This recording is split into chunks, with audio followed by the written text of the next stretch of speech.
Yo,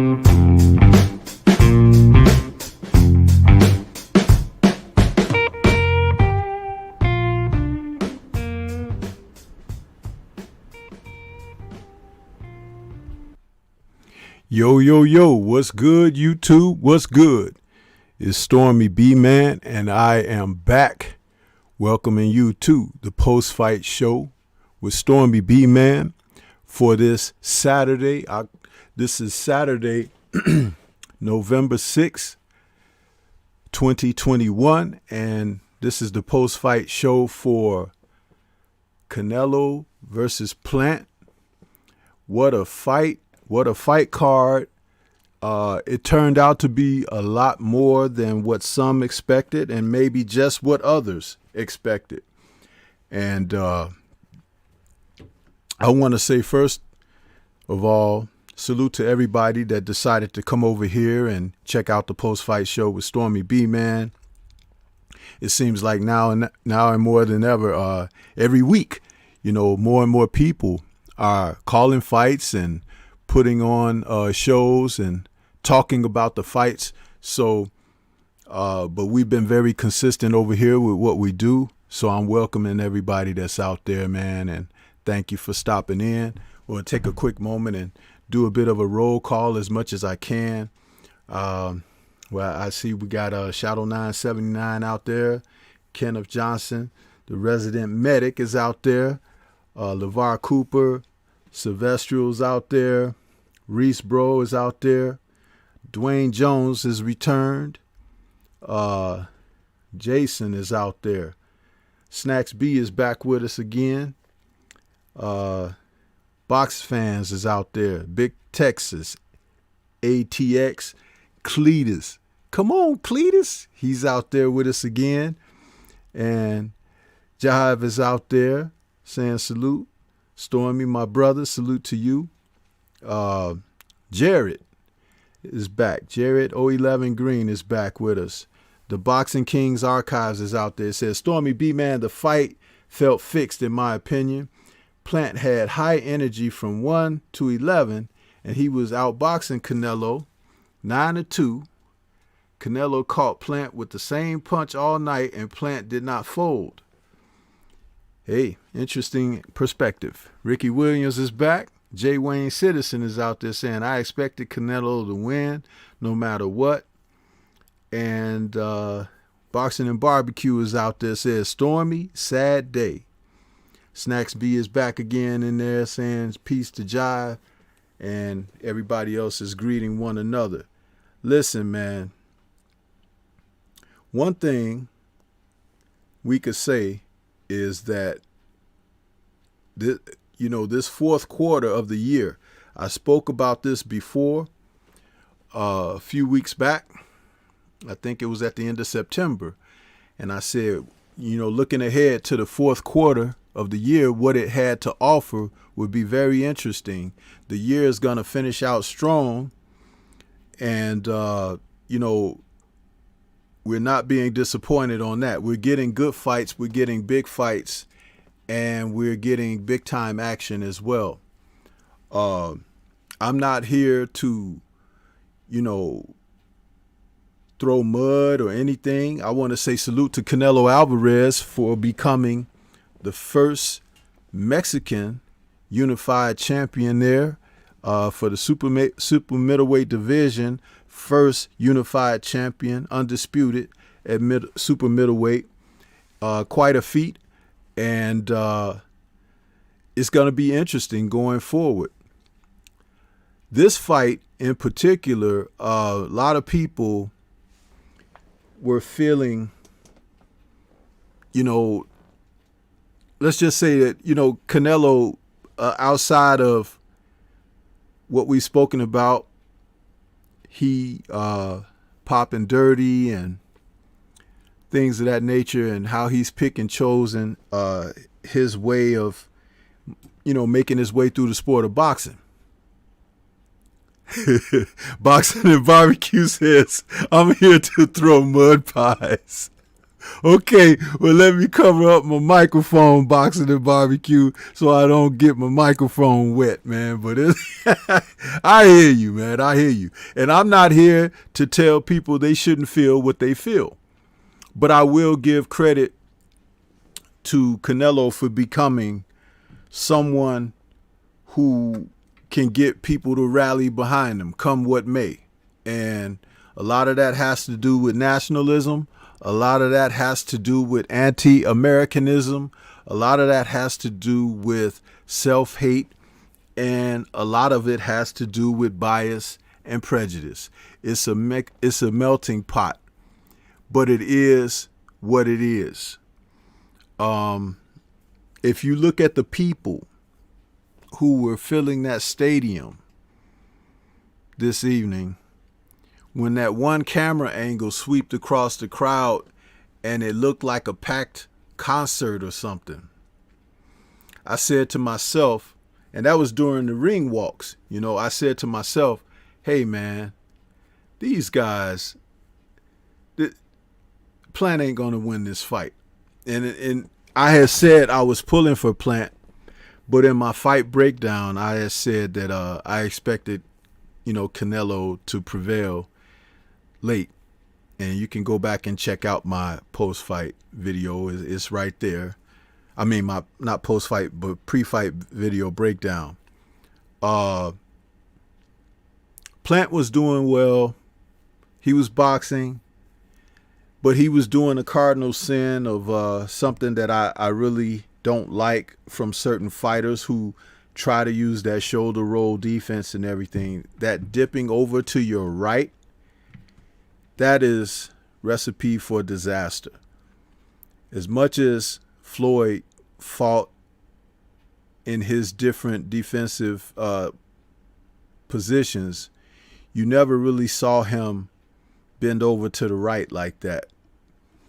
There's something to be said about when you don't have the flexibility to be able to give people different looks by bending this way and that way, not just one way. Because eventually you can be timed. Eventually a person can land a shot. I found it very interesting that Plant was able to catch those left hooks and everything most of the night and make them miss. And then last in that 11th round, that shot got through to his chin very cleanly. Now, there's a number of ways to look at that. Someone in the chat suggested that the fight looked fixed. But I'll tell you something. Fatigue can set in against a person and they can lose focus. And in a twinkling of an eye, just as what happened in that 11th round, a fighter can find himself on the canvas just from lack of focus. I was surprised that during the fight, his cornerman's instructions did not tell him to stop dipping over to his right. I don't like it. I never liked it. There are other things that you can do. Plant, he abandoned the jab in the middle rounds. The opportunity to do body work, the opportunity to get off, there was hesitancy. I didn't like that. That one round, I don't know if that was like the 6th round or something. He had Canelo up against the ropes and was just kind of looking at him and looking at him. He had scored a shot earlier that Canelo, being poker face, pretended it didn't affect him. But you knew it affected him because he didn't step forward. He actually stepped back toward the ropes and played like he was playing possum, but he was really trying to get himself together and recover. Plant just looked at him, didn't even probe or anything. And if you recall Canelo's fight against Floyd, when Floyd had him against the ropes like that, Floyd peppered him with shots. The left hand worked overtime, up and down, up and down, up and down. Then he slammed him with a really good right hand.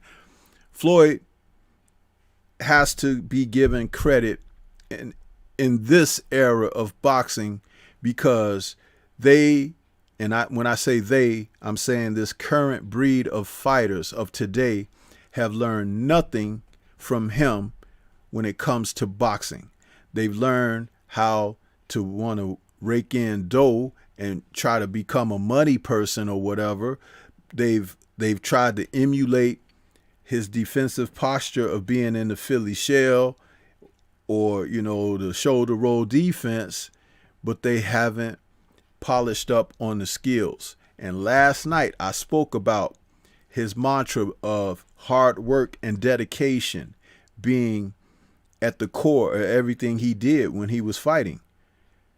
Well, F plus for all of these guys of today that haven't followed that aspect of Floyd.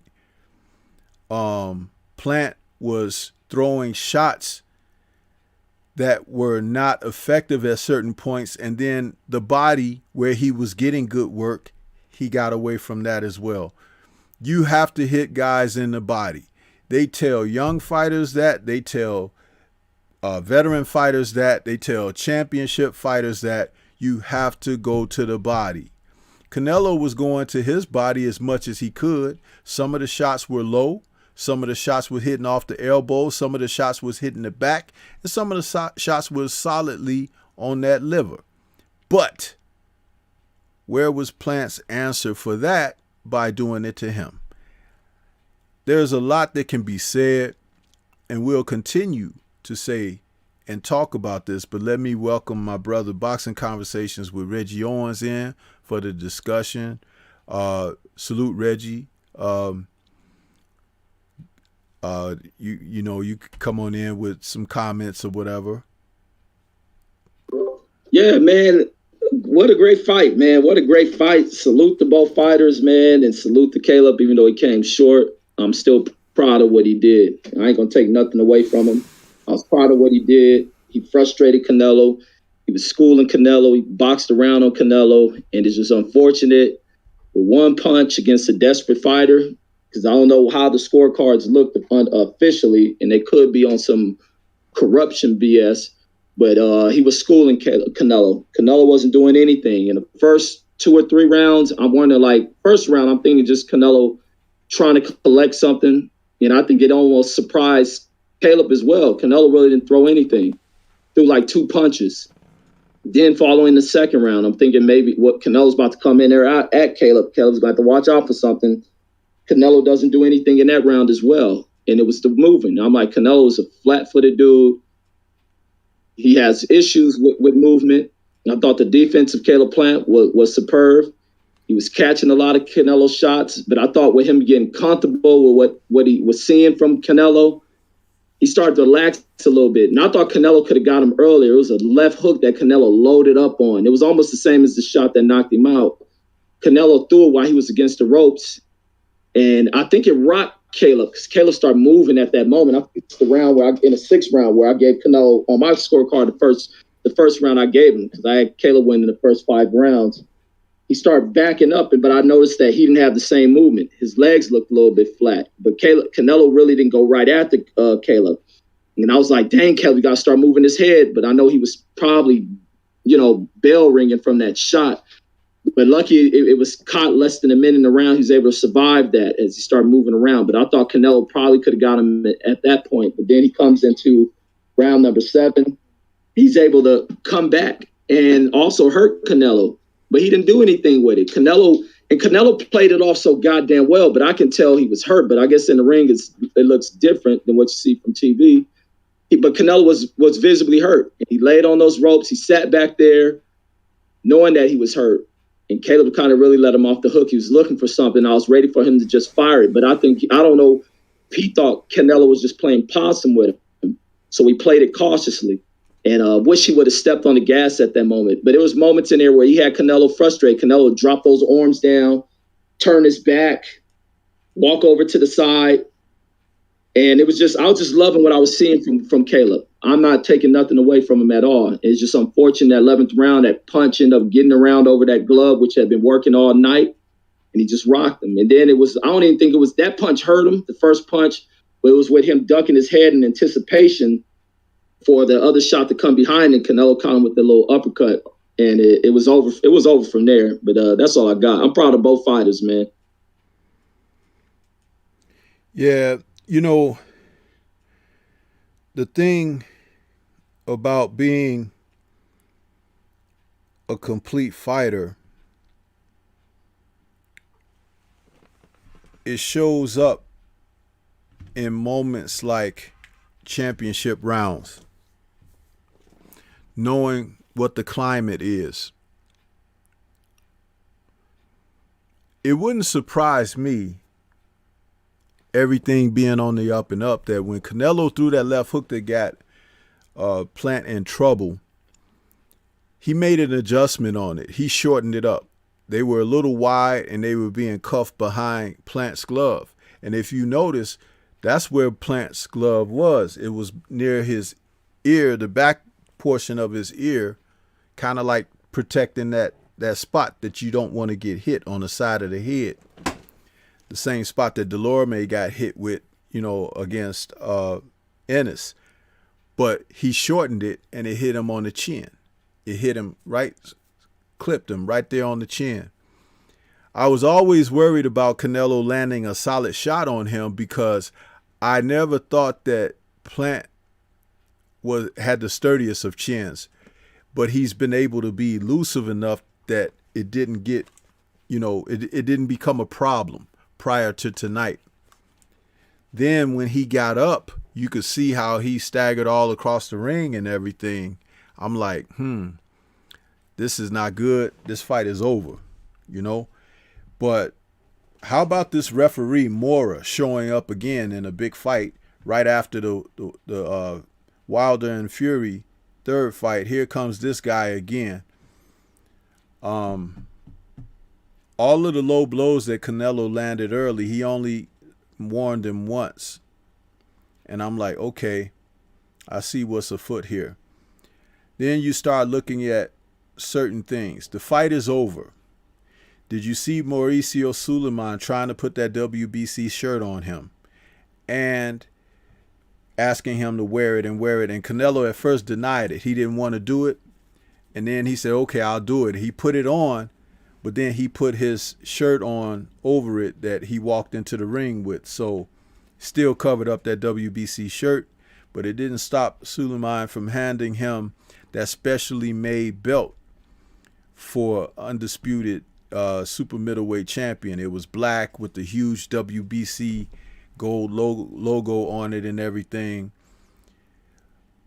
Plant wasn't going to win this fight tonight, no matter how much of us who supported him and wanted to see him win or whatever, whether it would have been a ripoff at the scorecards or Canelo stopping him or something or whatever, being disqualified. He was not going to win that fight tonight.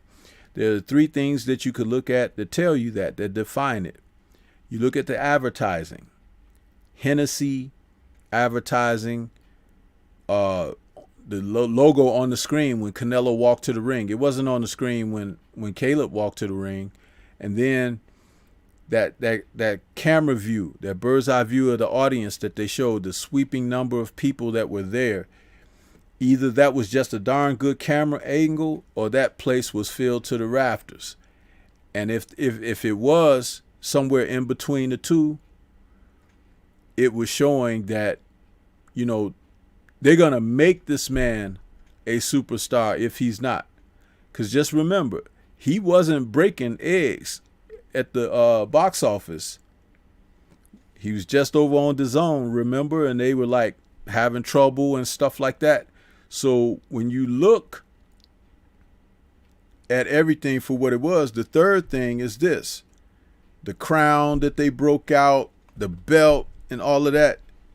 Man, if Caleb somehow won the fight, he wasn't going to leave that stadium alive. It just, you could just feel the climate. It was just not in it for him. And he fought valiantly with what he had, but what he had wasn't enough. It's as simple as that. And I do think late in the fight, the pressure got to him. Canelo got to him. Canelo is a very smart guy. He's like Wiley in there. A few times he was stunned. He was poker face enough to bluff his way through that. The cornermen in his corner were trying to make sure that he kept his confidence up and everything. like they're supposed to do. I didn't see the same thing in Caleb's corner. And Mr. House is over there, Don House, he was over there. I'm like, okay, you guys know you have to pull this victory out. It's not going to be handed to you. You have to make adjustments. You have to be able to adjust to the adjustments by the other party. You have to take it to another level. You have to do things to show that this is mine tonight. We did not see those things from Caleb. There was a few times in the fight where he ran off like 5-punch combinations where he was like boom, boom, boom, boom, boom. And then that last punch would get in on Canelo, whether it was with the left or the right. That was a way to steal rounds. Plant did not steal any rounds. If he won a round, he may have won the round, but there were no rounds that he stole. Steve Farhood had Plant winning like 1 or 2 rounds. His scorecard was ridiculous. But you have to move your hands in there. And because Canelo was going behind that high guard, Plant was supposed to let his hands go. Just like we saw last night in the fight between Amadouche and Michaela. Amadouche was letting her hands go. She was letting her hands go, whether the punches were landing or not. You have to do that. You have to have moments where you sit down, get off, and get out of the way. We weren't seeing that. And I had a problem with Plant staying so dangerously close to the ropes. What was that all about? Man, if you don't get your butt away from those ropes, because the man can only get off and Plant, if that's, no pun intended with the name Plant, but Canelo, he can only get off and plant for his shots if you have nowhere to go but left or right. But if you're in the center of the ring, you could go left, right, back, and come forward. So it's like you take away 2 of your options and you kept going near the ropes. You were giving him choices, options, when in the center of the ring, he had none. And you just have to speak it, for what it is. This is boxing knowledge. This is boxing IQ. How much was Floyd against the ropes with Canelo Alvarez? And Lara, when he fought him, had great mobility that it would seemingly look like he's getting ready to be against the ropes, and he would fire shots at Canelo, hard, heated stuff, to get off of those ropes and get back out where he had more space to maneuver. Ring generalship, boxing IQ. So these are the things that if you take note of them, you could see where one man was not necessarily up to snuff, and the other man waited him out. And that's kind of like what it turned out to be, because Canelo waited him out, and then he was able to score successfully. And that's pretty much it in a nutshell there, Reggie. Pretty much it in a nutshell. So I don't agree with none of that, Stormy. I don't agree with any of that.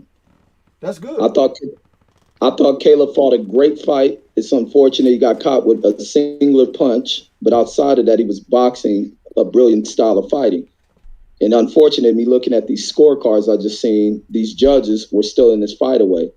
That's nothing on Caleb's Plant. What was written by these cats was going to be written by him. But when he went in there in that ring, he boxed with brilliance. He frustrated Canelo. Canelo looked basic, ordinary, and elementary in there. Thought Caleb fought a beautiful fight. It's unfortunate he got caught with a punch. That's all I can give it. Can't say Canelo beat on him. Canelo ain't do any of that. Canelo ain't look like how he looks against these other cats he's been fighting. I think this is probably one of the most difficult fights Canelo's been in here outside of Floyd. It probably was more difficult than the Floyd fight for Canelo. It's just Canelo had to turn it up. Caleb made into 1 round away from the final round. And he leaned against those ropes, made the one error of wish he would have moved rather than trying to catch the punch, because he was counter. Even with that punch they was blocking, he was finding a lot of success, but it's risky success of catching that punch and throwing the right counter, because he rocked Canelo. I think that's the punch where he had Canelo hurt in that 7th round, was a little right hand counter with catch slipping out the way of the punch or catching a punch and throwing that right hand behind it. But I thought Caleb fought a good fight. Like, I can't take nothing away from it. I don't think he was inexperienced or he was any of that. He made one mistake, got caught in the 11th round, and he got knocked out. That was it. It happens. Punching game. But all you to all you need to do in a boxing match, that. all you need to do in a boxing match is make one mistake,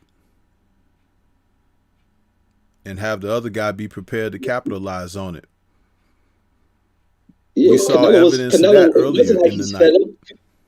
Canelo was desperate. He needed a punch, and he got it. It wasn't like he was setting nothing up. He didn't look brilliant. He didn't look the more experienced guy. He was desperate, and he threw a punch. And he didn't even have to be desperate looking at these joke of a judge's scorecard. Do you think he could have been successful being desperate in the center of the ring? Wait, who? Caleb? No, Canelo. No, he wouldn't been. He was no. Canelo Right. couldn't box with this guy. Canelo was being schooled the whole fight. Right, but Caleb was going near the ropes too much. He was going near. He didn't need to be near the ropes. He boxes well enough that I just spoke about. If you go near the ropes, you limit your ability to get away from the shots that he's going to be throwing, but also what you can do. You limit your options. If your back is against the wall and you got a guy who knows how to break people down, all he has to do is hope to get you in the triangle that I call it, which is where the ring posts are, or along the ropes. And that's Caleb fought 50% of the fight being near the ropes unnecessarily. Unnecessarily. There were moments in the middle of the ring when Plant was moving around in the center, and Canelo was missing. He was whiffing shots. And then he was back near the ropes, and then Canelo could come in and land shots to the body and land below the belt and do what he was doing. I'm just saying, if I was in his corner, I would have told him early on, keep it in the center of the ring. Keep it in the center of the ring. And if you feel like, you need to tie him up or whatever, you tie him up and wait for the ref to break you. But don't go near the ropes. Don't go near the ropes. And a lot of times when he was near the ropes, that's when Canelo got the best shots off, whether he was winning the rounds or not. And lastly, let me just say this. You do know that Canelo came into the fight 3 rounds up on the cards already, right? We already know these things. So if you know these things, what is the answer to that? To go out there and periodically let your hands go and think they're going to give you points and everything just for making him miss and everything? No. They're going to give him the score for effective aggressiveness because he's Canelo. That's why, it used to be you had to knock the champ out to win in boxing. There, so many years people complained about that. It's like you can't win unless you knock him out, Well, this was one of those nights. I don't think Plant had the power to knock him out, but he could have did a hell of a lot more body work than what he did do. And like I said, he abandoned that good jab that he was sticking in Canelo's mouth. Like after the 6th round, maybe the 5th round, that jab kind of went away. Where was that? He was sticking it in his face. He was sticking it in his mouth. He was sticking it in his belly. Good work he was doing. But, I wanted the guy to win. I didn't want Canelo to win because Canelo kind of represents a lot of what's wrong in the sport of boxing. And that's kind of like why he's at this perch where they like him. because the corruption is so deep. It runs so deep in the sport. And if you ain't on that side of the fence, it seems like you don't have a way to be a part of the show or something. At some point, you have to sell out. And when I say sell out, I'm not even talking about in boxing in the ring. I'm talking about compromising your integrity. That's a fact. And they're showing it to us over and over and over again. Bud Crawford better watch out. If he don't knock out Shawn Porter, he won't beat Shawn Porter. Remember, he's at the end of a contract with Top Rank. And that WBO belt is something that Bob Arum kind of keeps in the fold, in the graces. So, seeing this fight, seeing the fight with Fury and Wilder, it's really showing it in our face that what they're doing is what they want. No matter how much we hope to hell that the outcomes will be different, it seems like if you ain't stopping somebody and closing their eyes, and you ain't a part of the PTB, then this is gonna be the outcome.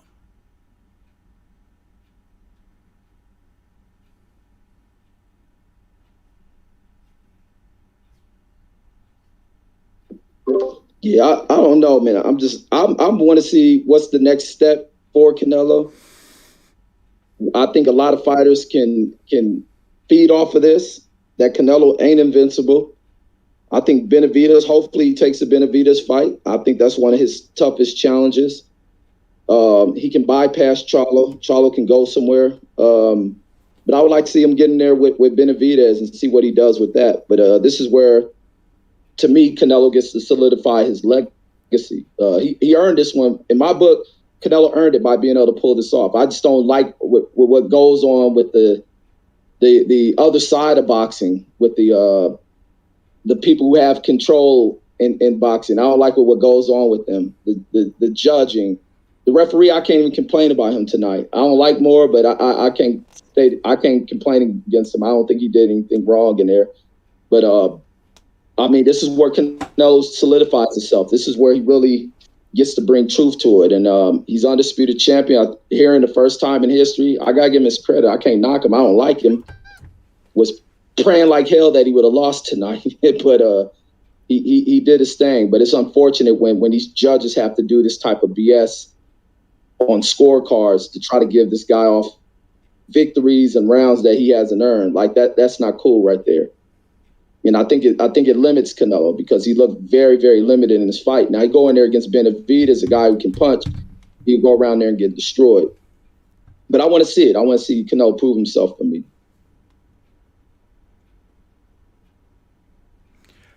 There were 4 solid rounds that I gave to Caleb Plant. 4. I'm not saying that's all he won. But I knew there were some rounds that I was struggling to figure out who do I give to. But there were 4 definitive rounds that I gave him. And if you look at the scorecards of people like Steve Farhood or the judges up until the end of the fight, if they couldn't give him that, he wasn't going to win. Because he was in the fight. That's the corruption aspect that I talk about. Salute to our brother, Tay Jones. I see you out there, man. Welcome to the show. I just feel like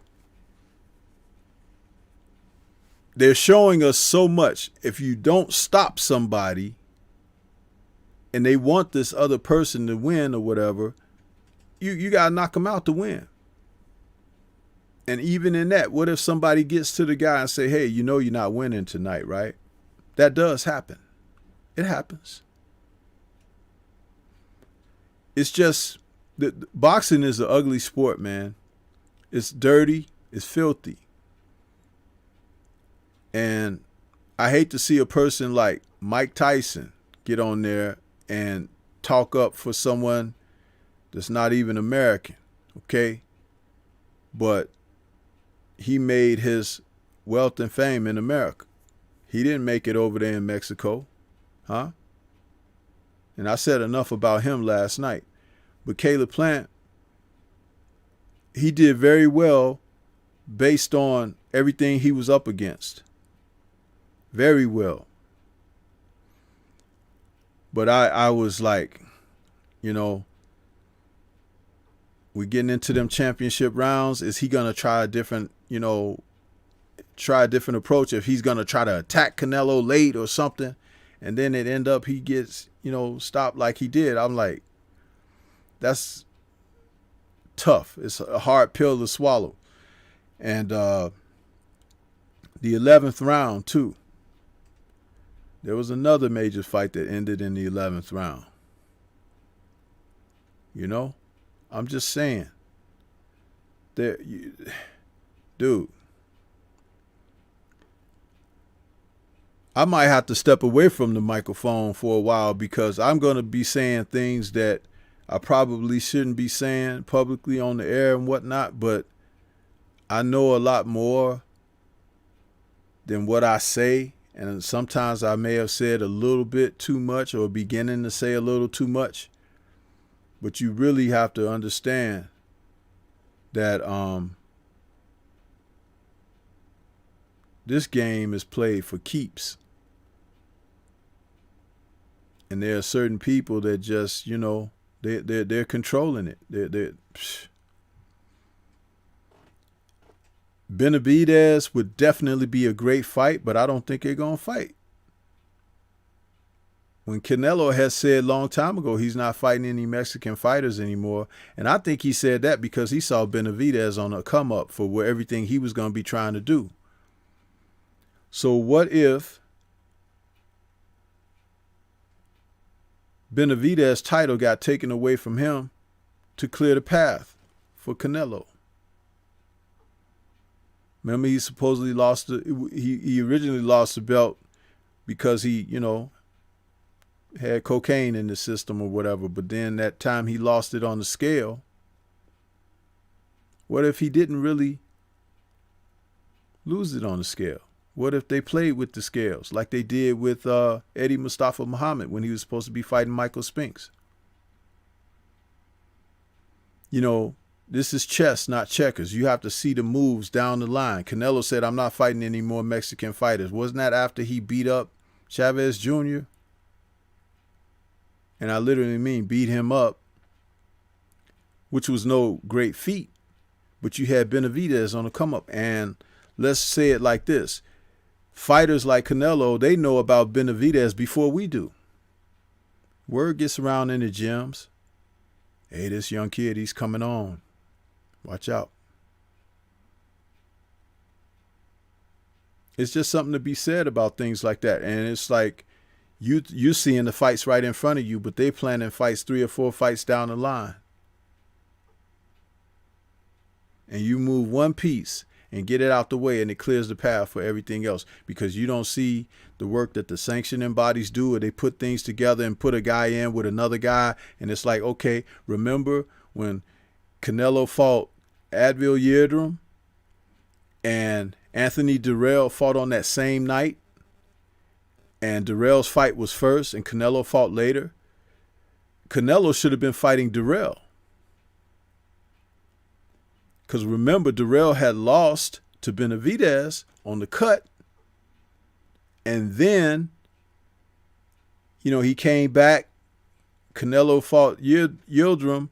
But then the objective was to go after that WBC belt, which he wasn't interested in the super middleweight belt for the WBC when Benavidez had it.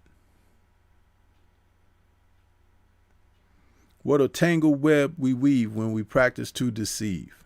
It's a very old saying.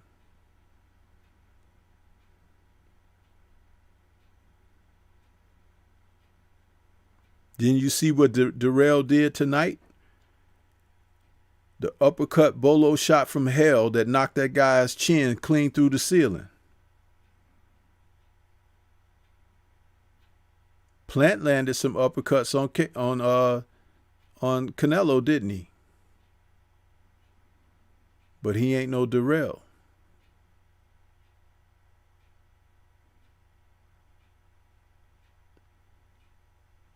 Interesting stuff.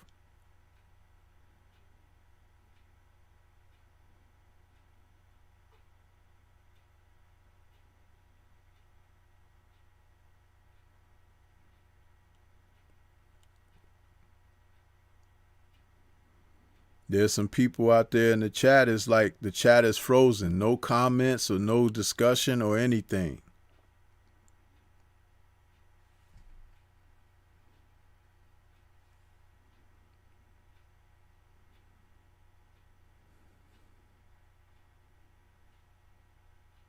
You got nothing either, Reggie? Nah, man, I don't like bringing that kind of stuff into, like, that ain't my thing. I don't look in on that unless I see it. I don't know. I just ain't gonna take nothing from Canelo. I gotta give him I'm gonna give him his victory. I'm mad that he won, pissed off that he won, as a matter of fact, but I'm not about to dig too far into it. I don't like what these judges are doing. Somebody needs to investigate it. Somebody definitely needs to investigate that crap. Investigate when these certain judges on here. I was always leery about these judges when I first seen their names announced. And I think that woman judge, the one they took off, who was supposed to be the judge in the Wilder fight. But I don't know, man. They just, something really needs to be done. I wish Caleb would have made it to, even if they would have robbed Caleb in that matter, it would have done nothing to help Canelo. It would have been nothing. It would have been a real black mark on Canelo's reputation had this fight made it to the final bell and those scorecards look like that. It would have ruined Canelo. But but like I said, Caleb did an amazing job on Canelo. I ain't about to take nothing away from him. I don't think the dude did nothing bad. He just had the damn one mistake, but he looked good. He embarrassed Canelo. For 11 damn rounds. Made Canelo look ordinary. Canelo's the top premier guy in this thing. This dude came in here tonight, confident. He backed up a lot of the shit that he talked. He went right at Canelo. He even stood in front of Canelo and boxed him. I ain't about to take nothing from Caleb Plant. And I ain't gonna take it from Canelo. He landed the punch, got the win. He turned it up when he needed to, and I'm gonna leave it at that. I don't rock with none of that trying to find fault and all this other stuff. My problem is with judges, referees, and whoever else corrupts this damn game the way they do. Trying to find fault? Dude, there's fault all over the place. You don't have to look for it. And the first 10 minutes of the show, I was giving Canelo credit. I opened the show giving him credit. You weren't on the Discord. I don't know if you was out there listening, but I gave him his credit. And I spoke that I wanted the other guy to win as well. But I spoke facts about everything, how it went down. I spoke facts about Caleb's performance. I think you had him winning a lot wider than could have been possible. The fight was closer than judges had it, but I don't think he was like out front like that because he had a drop off. He was successful early, like people felt he might be. In the middle rounds, they were kind of competitive back and forth.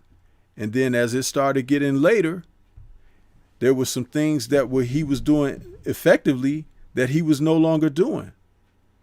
And I spoke about that, what it could have been a lack of focus because he was getting tired. I don't know. But I do know what I was hearing from the corner. And I spoke about those things too, about how the corner manages the fighter. And when you joined in and I started talking about, I would have started telling his ass to stay away from the damn ropes. That's one of the things that they could have done consistently throughout the fight. Keep the fight in the center of the ring. But it's all washed to sea now because Canelo has won and he's undisputed at 168. And Caleb is now just another notch on his belt.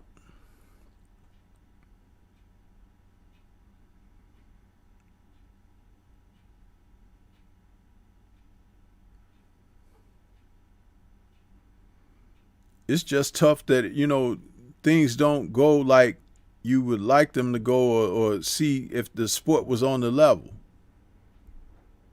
I don't know what fight Steve Farhood was watching, because how can you give that man, out of the 11 rounds that they fought, give him only 2 rounds?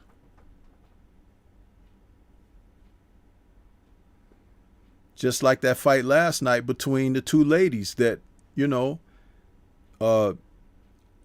Hamadou, she won a lot of those rounds. They were close rounds, swing rounds. But when they want somebody in, it's the fix is there. And when I say fix, I'm not talking about a fixed fight. I'm just saying their focus is fixed on making certain that they push the agenda. You see them talking about Michaela and you know, her being, you know, a person that models and all of that stuff. That's all fine till she start publicly showing her boyfriend, who's a black guy. Then that's going to go out to sea too, because, you know, they don't want that. When she won that fight last night and they were taking pictures in the middle of the ring, her boyfriend was the one standing on the far end. Her coaches and everything was written near her, but even the coach, Al Mitchell, he wasn't right next to her.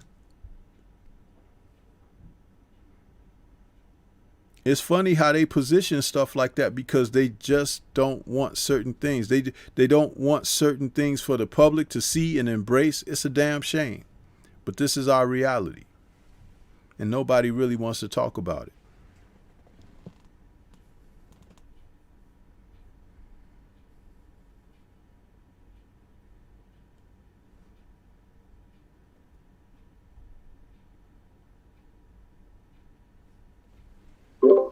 Yeah, I got no complaints, man. I'm just mad Canelo win,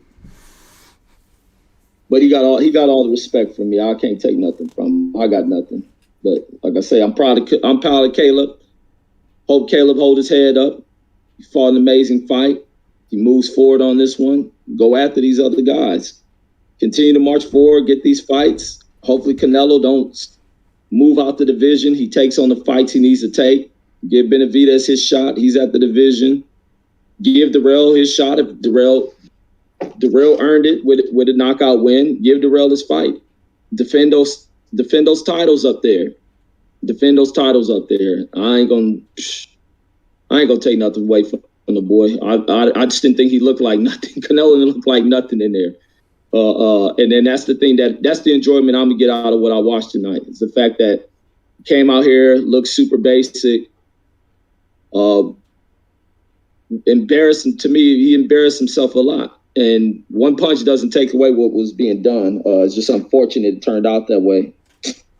The other stuff that falls Canelo hopefully gets in there, somebody who's going to stop him. And I think Benavidez is one of these guys that's in the makeup of Benavidez to go in here, put the pain on fighters and get them up out of there. But it's only so much these judges can do with Canelo before they start to tarnish his reputation by putting out crappy cards like that. But it's all to the next. That's all I can say. I ain't about to mope about it. Just give Canelo his credit. That's all I got really on this night. Still mad a little bit, but it is what it is. Yeah, Ray Vargas in his comeback tonight at featherweight, he went through a 10-round stinker against Leonardo Baez, and that fight sucked.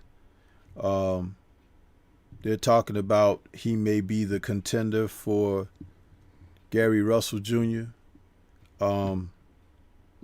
If that is the case, Gary Russell gonna beat the crap out of that dude, and that'll be that.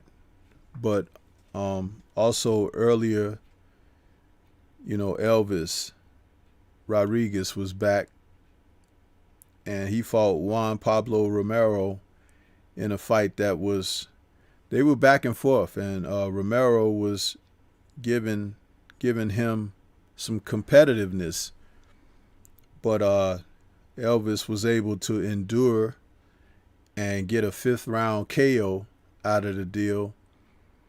The guy, when he went to the canvas, he just kind of sat there and took the full count after being knocked down in the round before that. It was his first time being knocked down.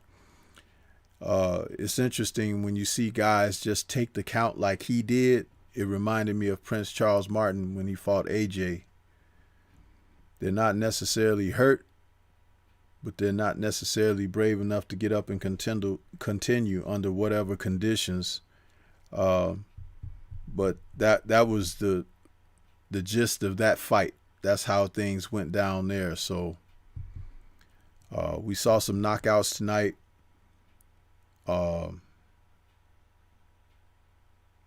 Like I said, Anthony Dirrell got his stoppage with a bolo punch uppercut. That's something you don't usually see.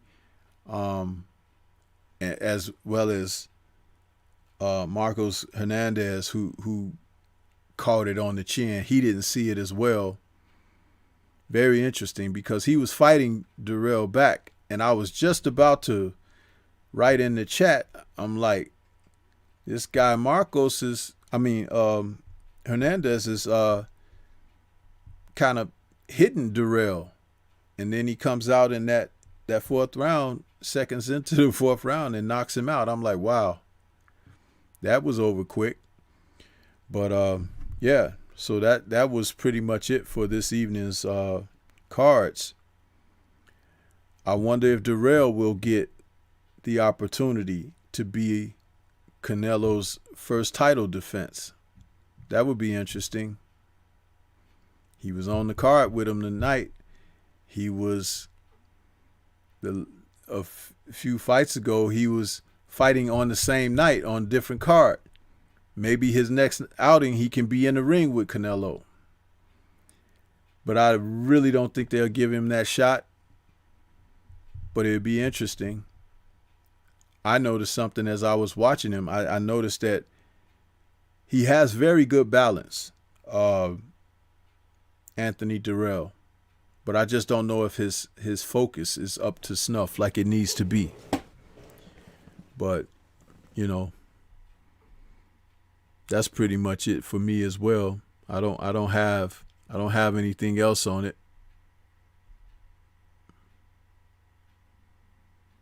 Yeah, no, that's all I got on the card too, man. I'm just unfortunate, man, watching these replay highlights of that one punch, man. But salute to Canelo, man. That's all I can say. Salute to him. But you better not duck them, son. You better give these guys their fights, man. That's all I got, OG.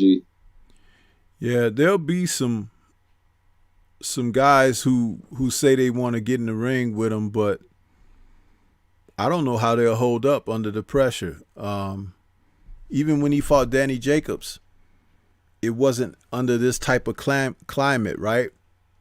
So if you're talking about Charlo, will Charlo be up for that? I don't know. I don't know if he'll be able to handle that mentally.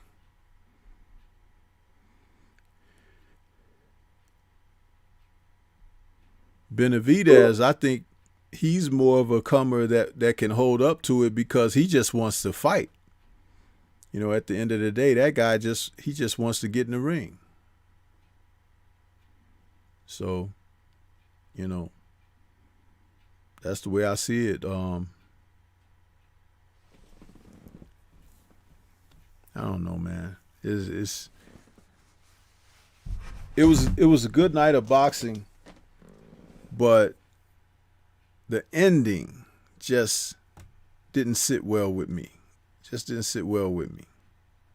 And like you said, if it had gone to the scorecards, that would have made a total difference in the fight because, you know, you see it through his completion and you say, well, did he really beat that guy? You know, or whatever.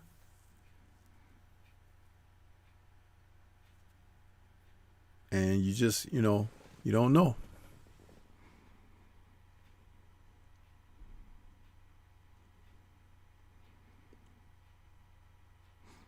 But yeah, we can. No. You about to say something? Yeah. Devon Sense was asking to hop on real quick. Divine. Yeah, he was in the chat. Yeah. Divine, you can hop on, bro. Do you need a link, or are you already good?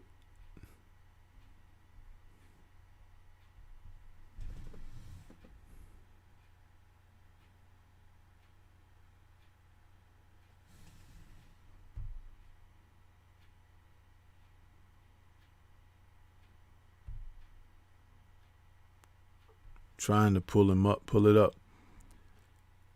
Divine, did you need a link, or are you good? Can you just pop in?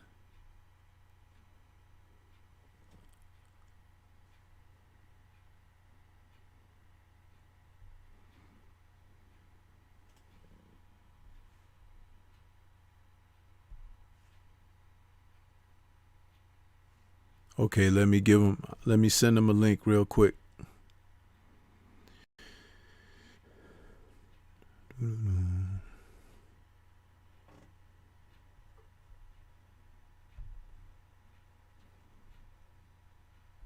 Let's see here.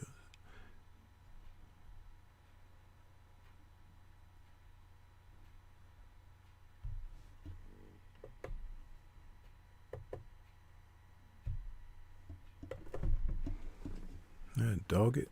It's not.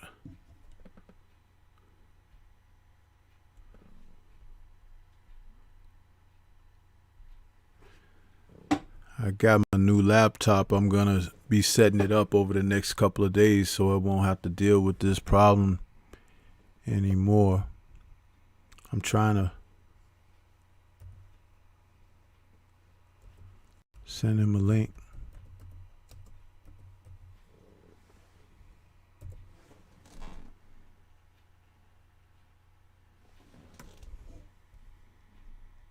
I messaged him.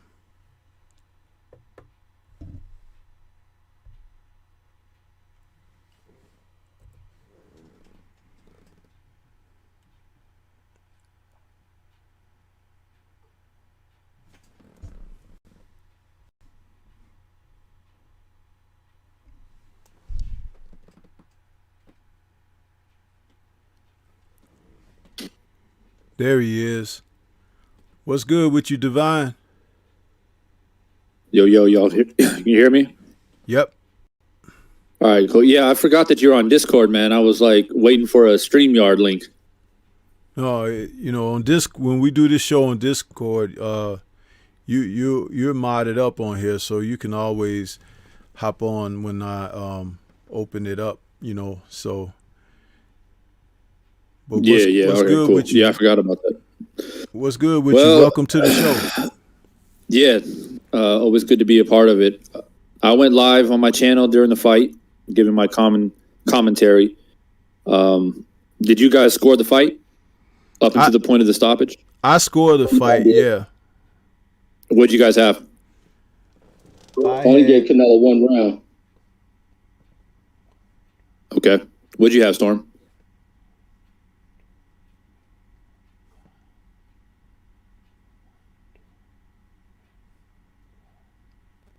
Y'all still there? I had Canelo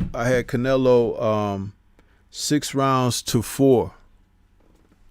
Yeah. I had the same as you, Stormy. I had a 6-4. Yeah. At the time of the stoppage, yeah. I just wanted to come on here and say my thoughts just in a nutshell and as quickly as I possibly can and as concise as I possibly can. I was enjoying the fight. I was enjoying it. It was a matchup of styles.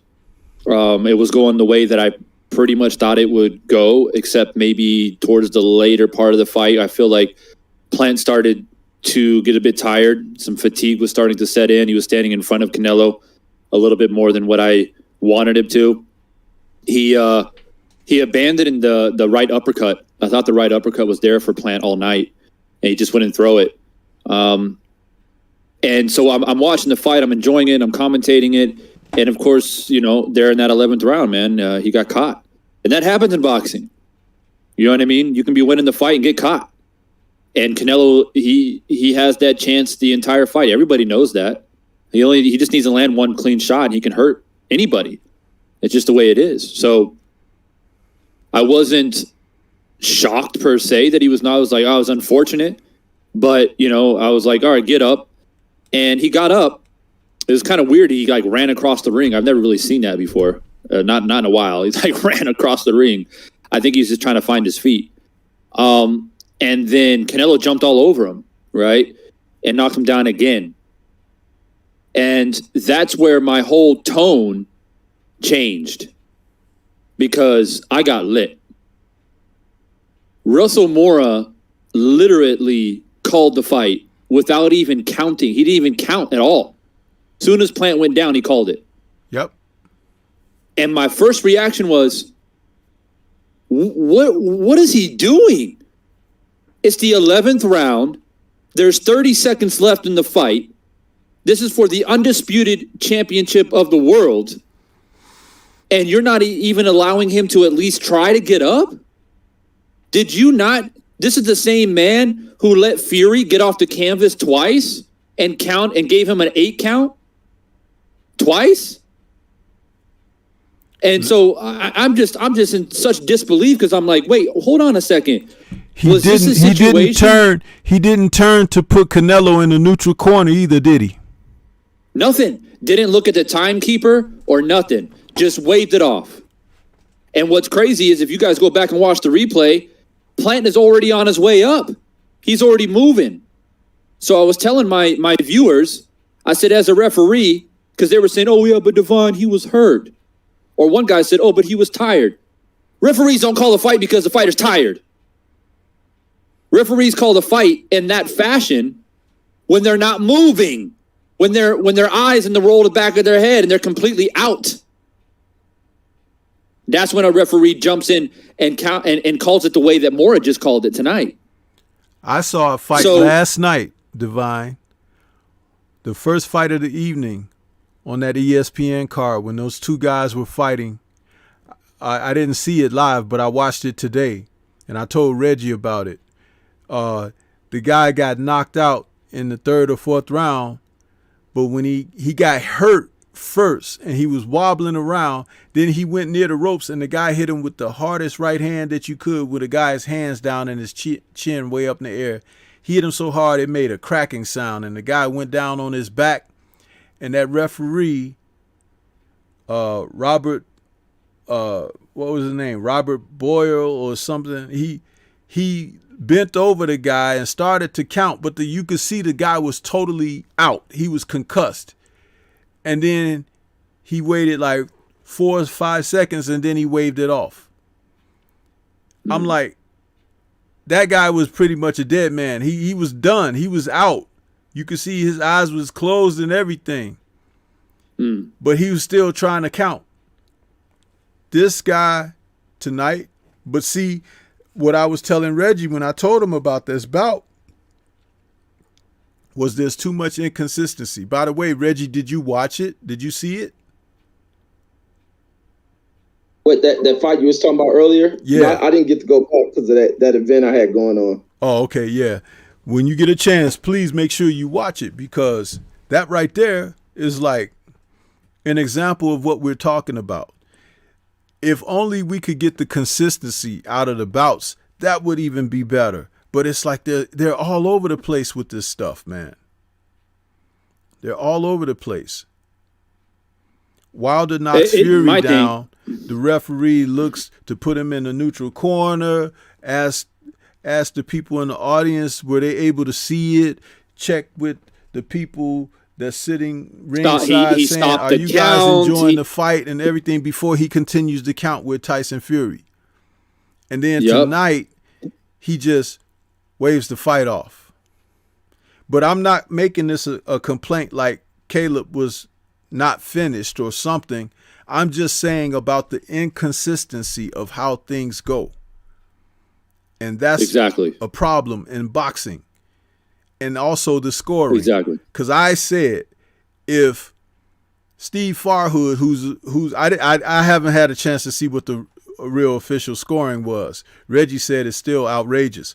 But if Steve Farhood's I got it right here if you want me to read it off. was had given Caleb only 2 rounds, there was no way in hell he was going to win this fight, because that's the consensus that Canelo not only enters a fight with 3 rounds up, he enters the fight with 5 rounds or 6 rounds up. Go ahead, Divine. You were saying you got the scorecards? Yeah, I got it right here. At the time of the stoppage, one judge had it 93-97 for Canelo. Another judge had it 92-98 for Canelo. And one judge had it 94-96. The only one that I'm willing to tolerate, I don't like it, but I'll tolerate it, is the 94-96. But this 92-98 is an atrocity to boxing.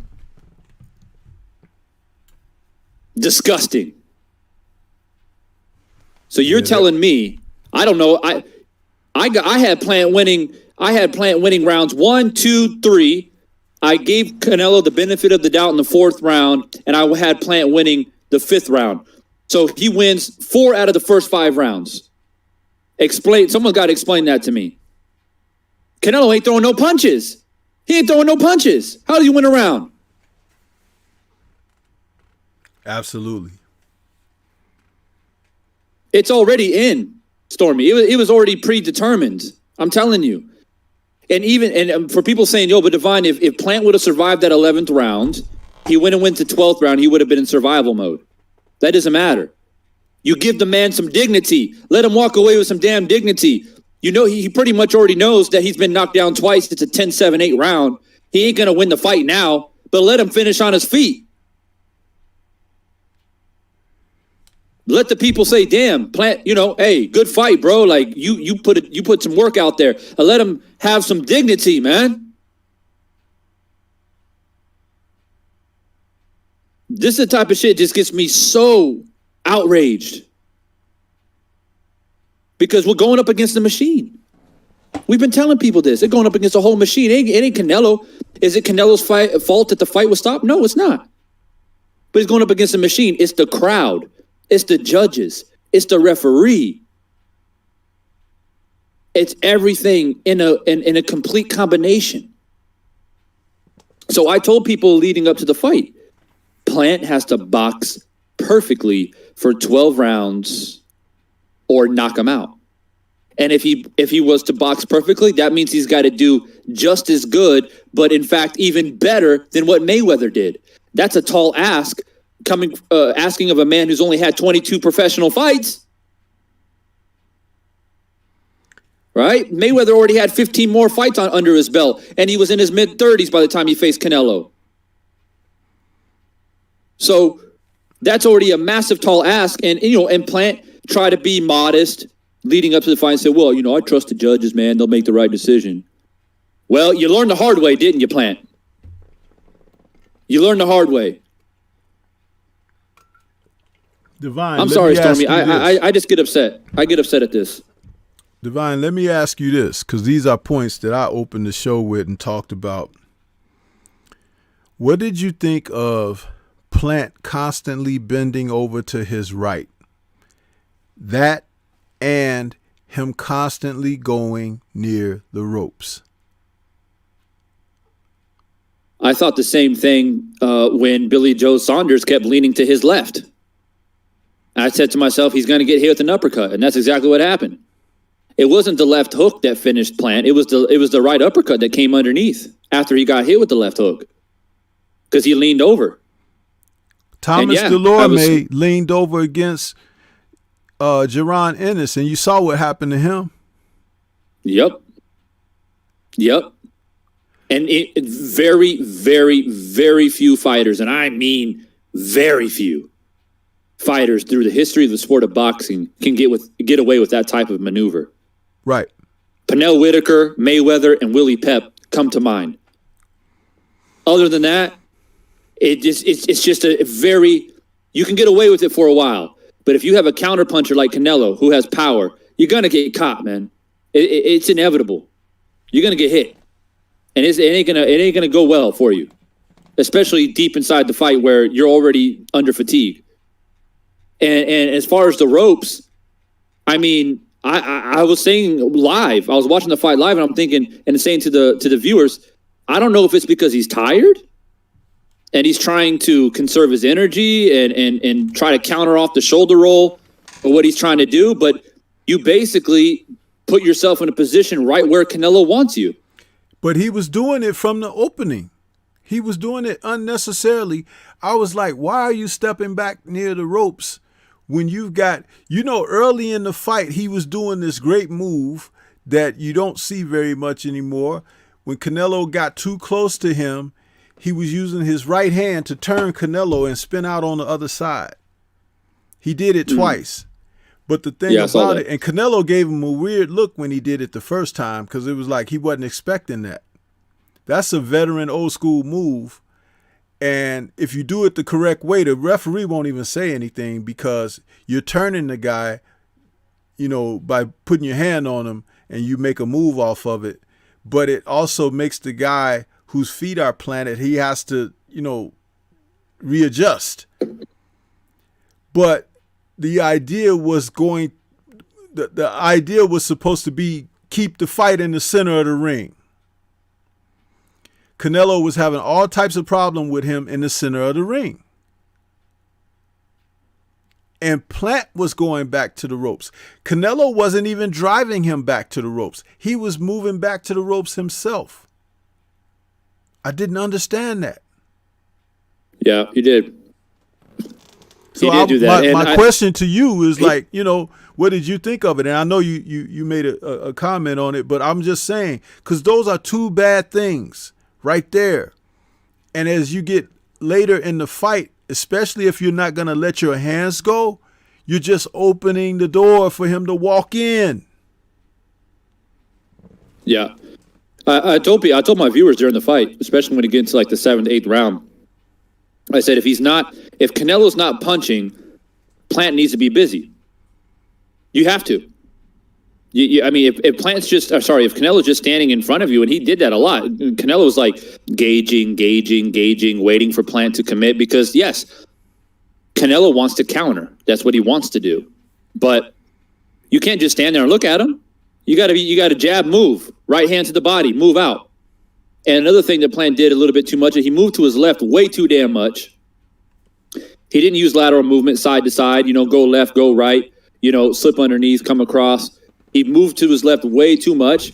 And so Canelo caught on to it and started throwing that over right hands, looping the right hand over the top. Every time Plant kind of wheel out to the left, he'll loop that right hand over. He didn't always land it, but when he did land it, it was a thudding hard shot, and the crowd's going ooh and awe.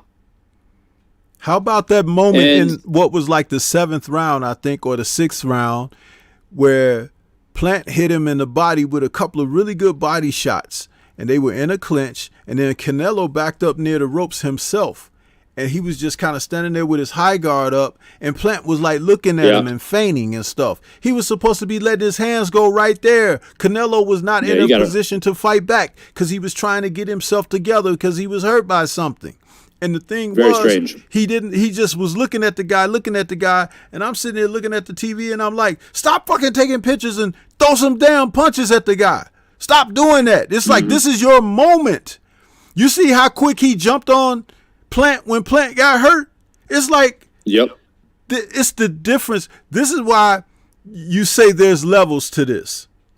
Because Plant talked a good game, but mentally, he wasn't capable of seizing his opportunity. That was his opportunity right there. Go back and look at that fight. That moment when Canelo went up against the ropes, because Plant's hand speed was difficult for him to deal with as well. So to run off some numbers, he threw a few times in the fight. He would throw like a 5-punch combination, and the right hand, the last punch of the combination was landing because Canelo does this thing where he bobs and put his gloves up and turns his head. But just when he thinks the punch combination is over, because he's used to people throwing 1, 2, or 1, 2, 3, and Caleb was throwing 4 or 5, and that 5th punch was landing. You got to be able to pick up on these things. And it's like, what the hell was he doing? But that round, when he backed up against the ropes and he was vulnerable, that was Plant's opportunity to open up on him, test his mettle, test his water. And if you remember the 9th round, when Canelo went back to the corner, he had his hands on the ropes. They always tell you, don't put your hands on the ropes, rest your hands on your thighs. Huh? He was tired. And Reynoso was trying to coach him up. You know, you can do this. You can still win this. You know, talking to him like he's supposed to. That's when the coach is doing what he's supposed to do. Remind you that you still are capable of winning this. I'm not so certain that in Plant's corner, he was getting the same. Yeah, I didn't hear much from Plant's corner in the fight. I was so disgusted by the commentating by Showtime, I had to put it on mute. Oh, man, they're ridiculous. Just ridiculous. Those guys.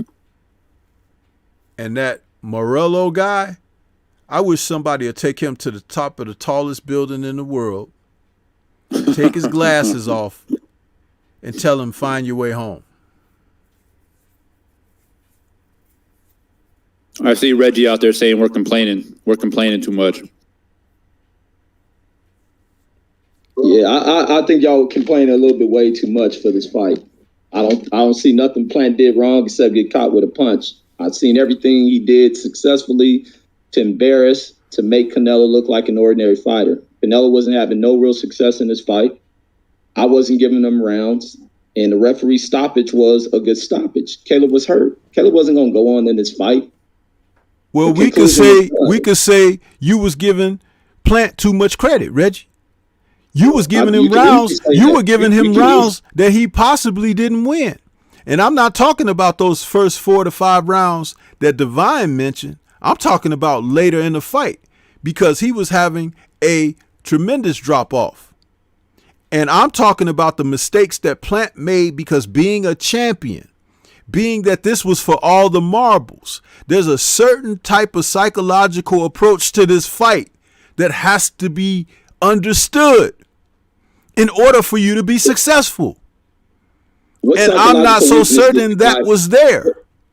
What psychological weakness did he show in the fight? He lost the fight and y'all complaining.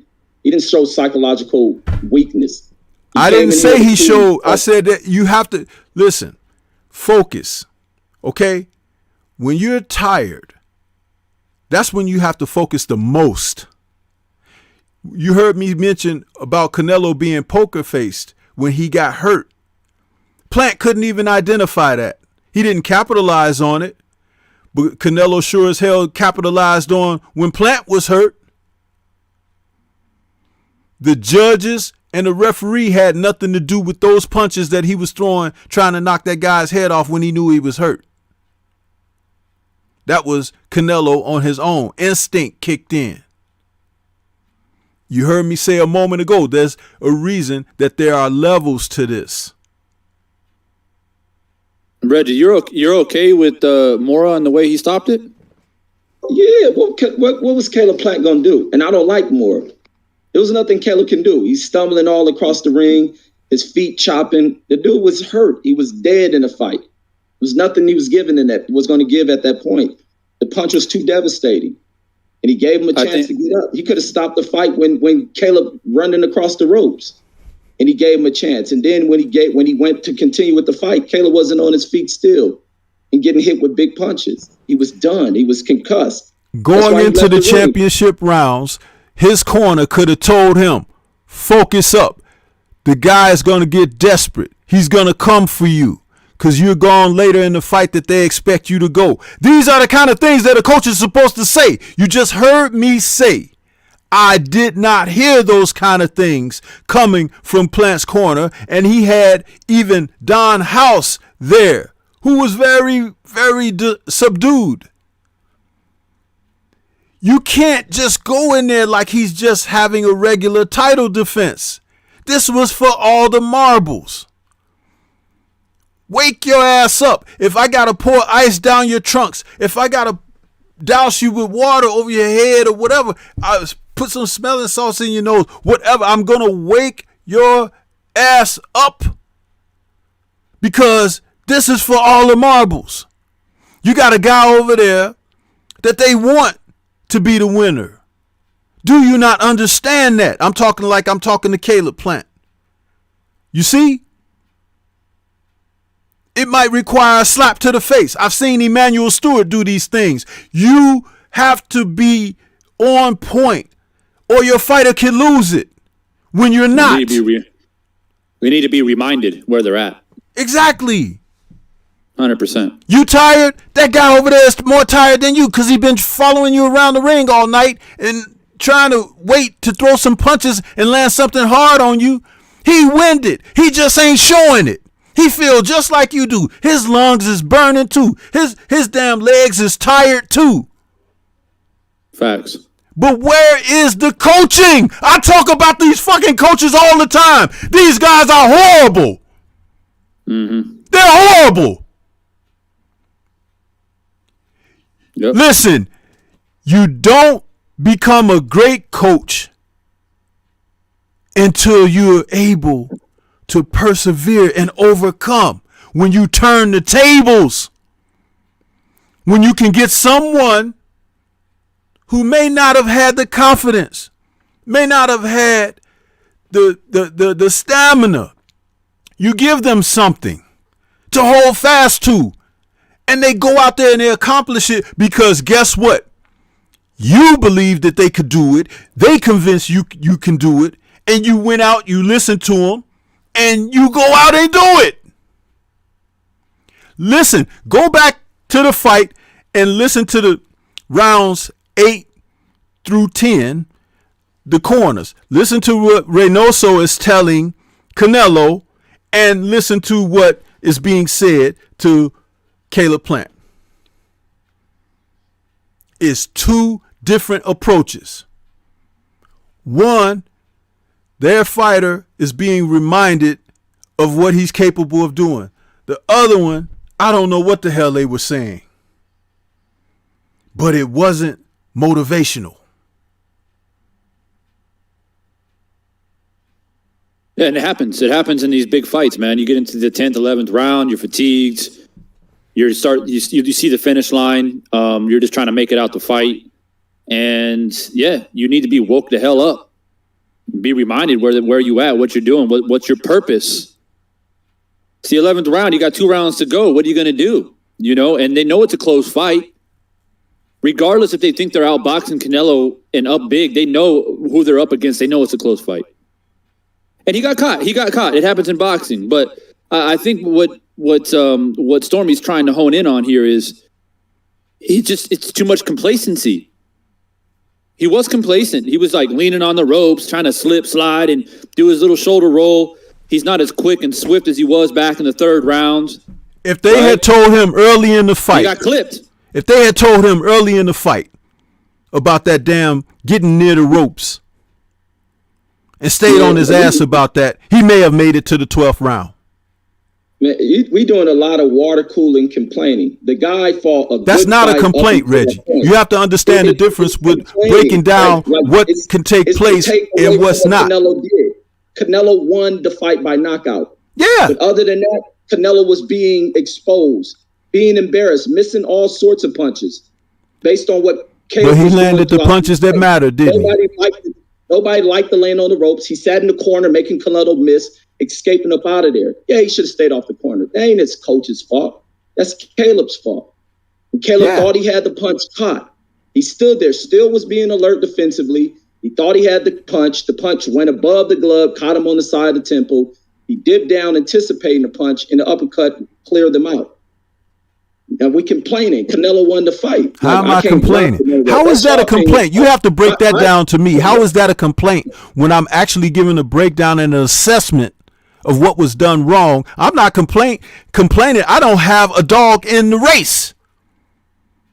I'm giving a description of what took place in there and why it took place.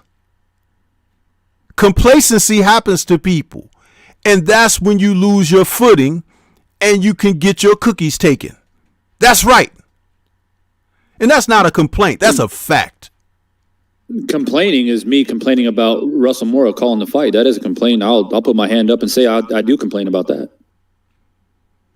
I didn't even say that. You know, I just agree with what Divine said because I noticed that too, but that wasn't a key factor because the fight was over.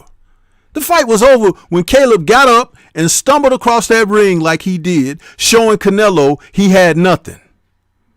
If he had stood up there and just kind of righted himself, and when Canelo came at him, reach out and grab him and hold him as tight as he can, like it's his newest girlfriend or something, he could have possibly weathered the storm. This is what I'm talking about being coached up. That's not a complaint.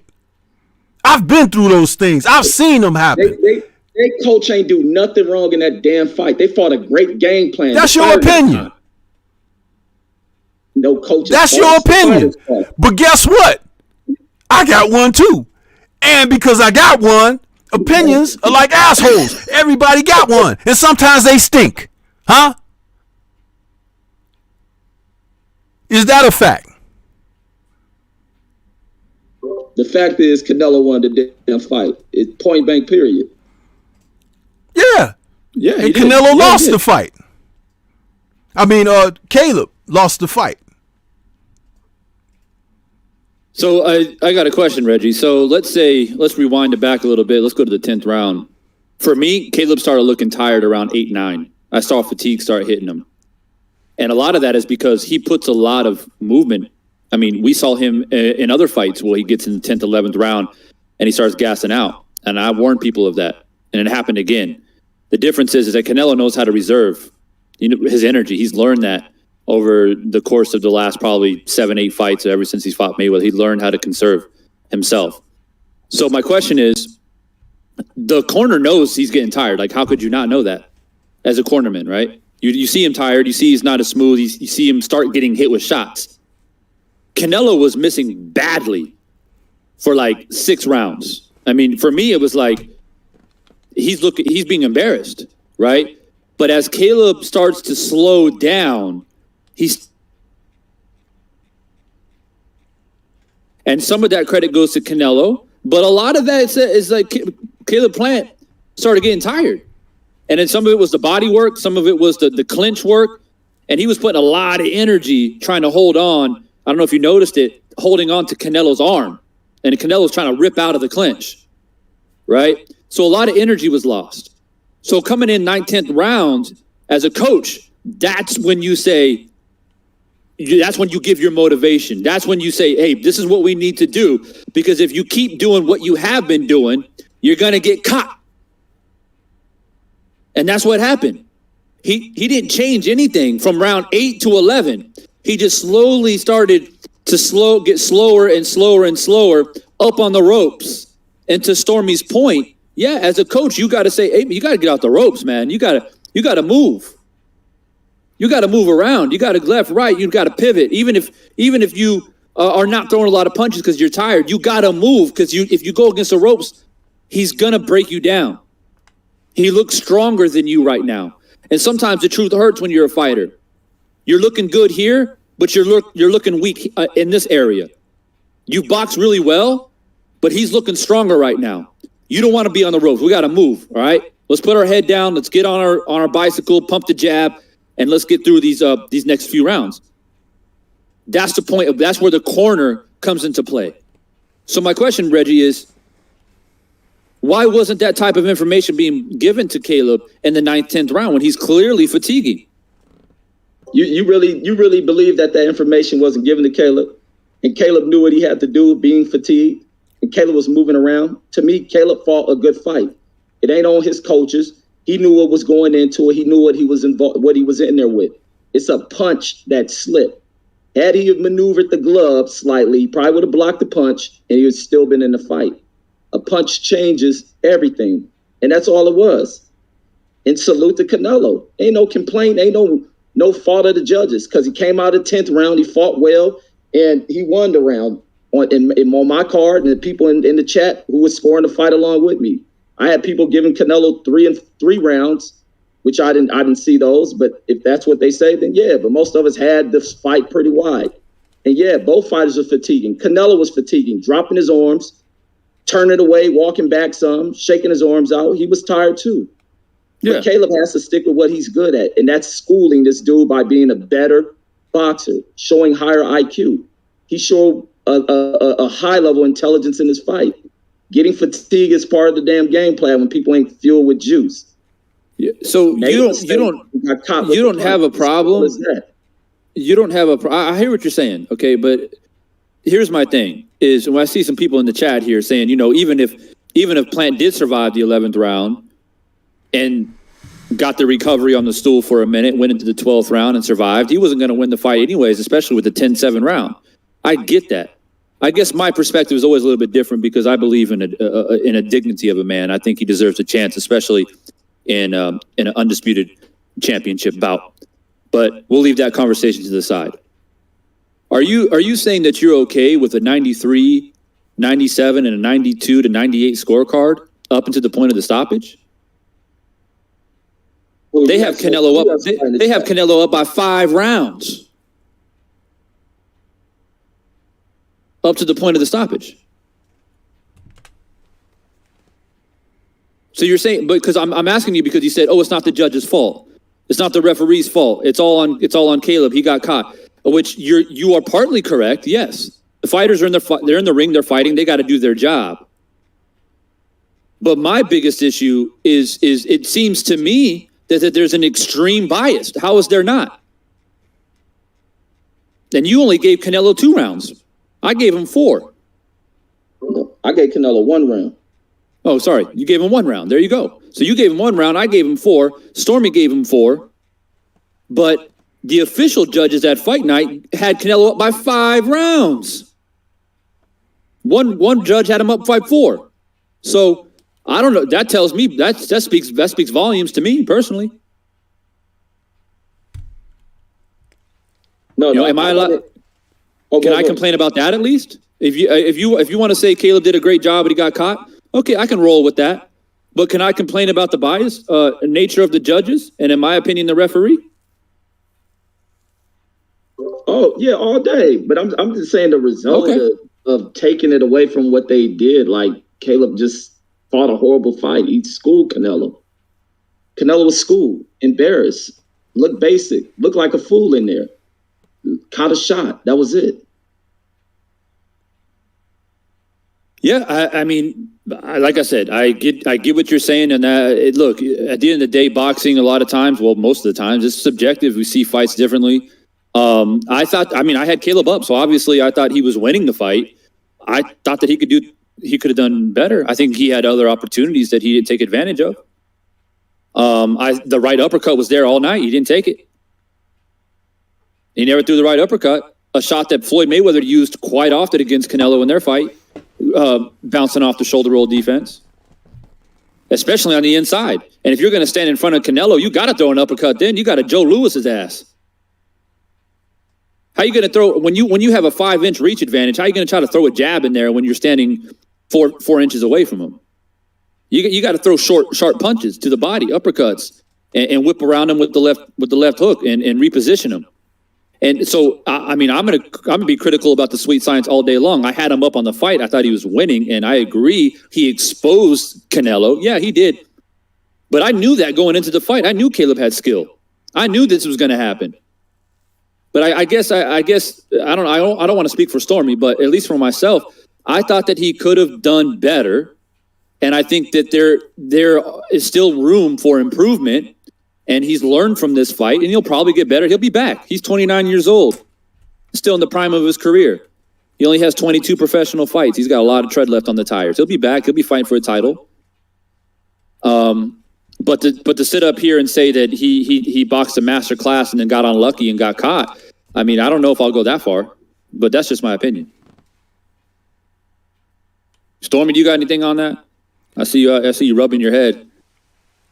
I'm trying to sit a certain position because this pinched nerve is acting up on me. But okay.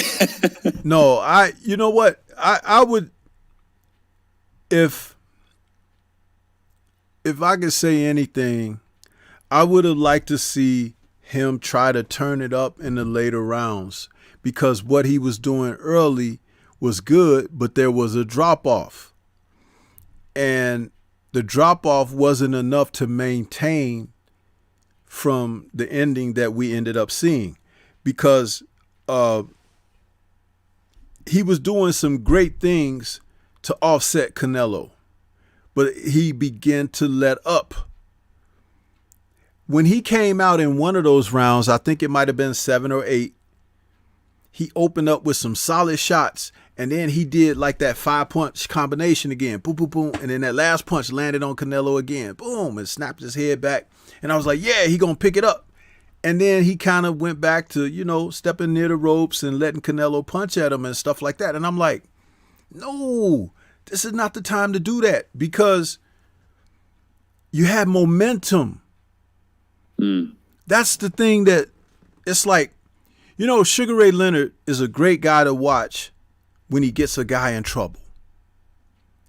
Because as nice as he was outside the ring and talking stuff and smiling and everything, man, inside that ring, when he got someone hurt, Ray Leonard was a beast. People like to try to say Mike Tyson was a beast. Mike Tyson was not a beast. But you look at fighters like Sugar Ray Leonard. You get a guy hurt, and you see that man gritting his teeth as he's throwing these shots at the guy. It's like that guy did something to his mother or something. I know we can't have every fighter out there be that way, but I would like to see that type of fire, that type of ambition to like be better than the other guy.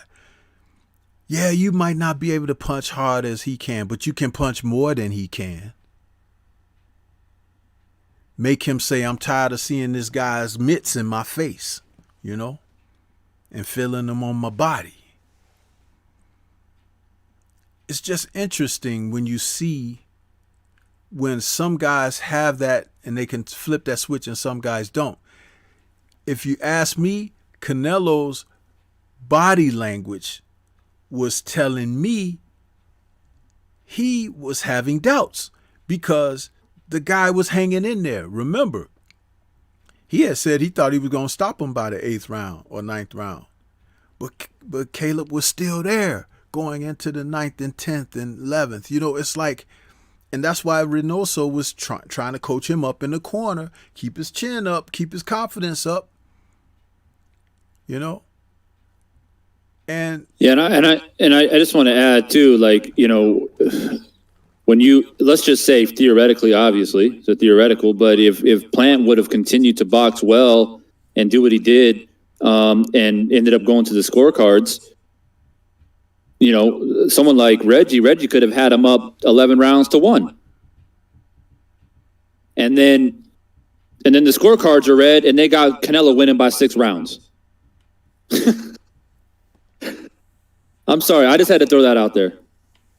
I didn't mean to turn it in that direction again, but I'm sorry, man. Look, for me, maybe I just been around too long talking about boxing. It just, when I put everything into combination with Showtime and the judges, the way they're scoring the fight and the commentating, and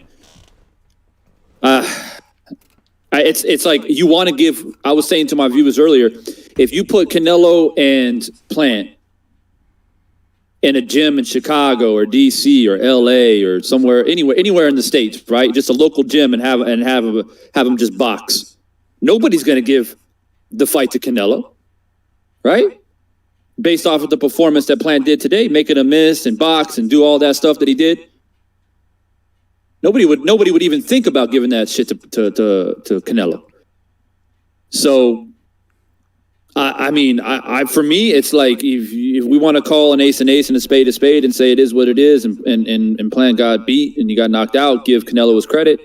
Well, yeah, I mean, Canelo is now the undisputed super middleweight champion of the world, and I give him his credit because it's not his fault. He did what he had to do, but I just think that there's something deeper that needs to be addressed that continues to be ignored. Because what if this fight did go to the scorecards? According to a scorecard like Reggie, Caleb would have been robbed. Yeah, on my scorecard too. No, I had major issues with these judges, and I still do, even with the result being what it was, that Canelo ended it the way no card could affect it. But I find huge issues with judges scoring fights like that. There's no way that those judges saw that fight looking in that way of Canelo. The same way as yesterday's fight with Michaela Miller. Ain't no way them judges sat there and watched the fight like that.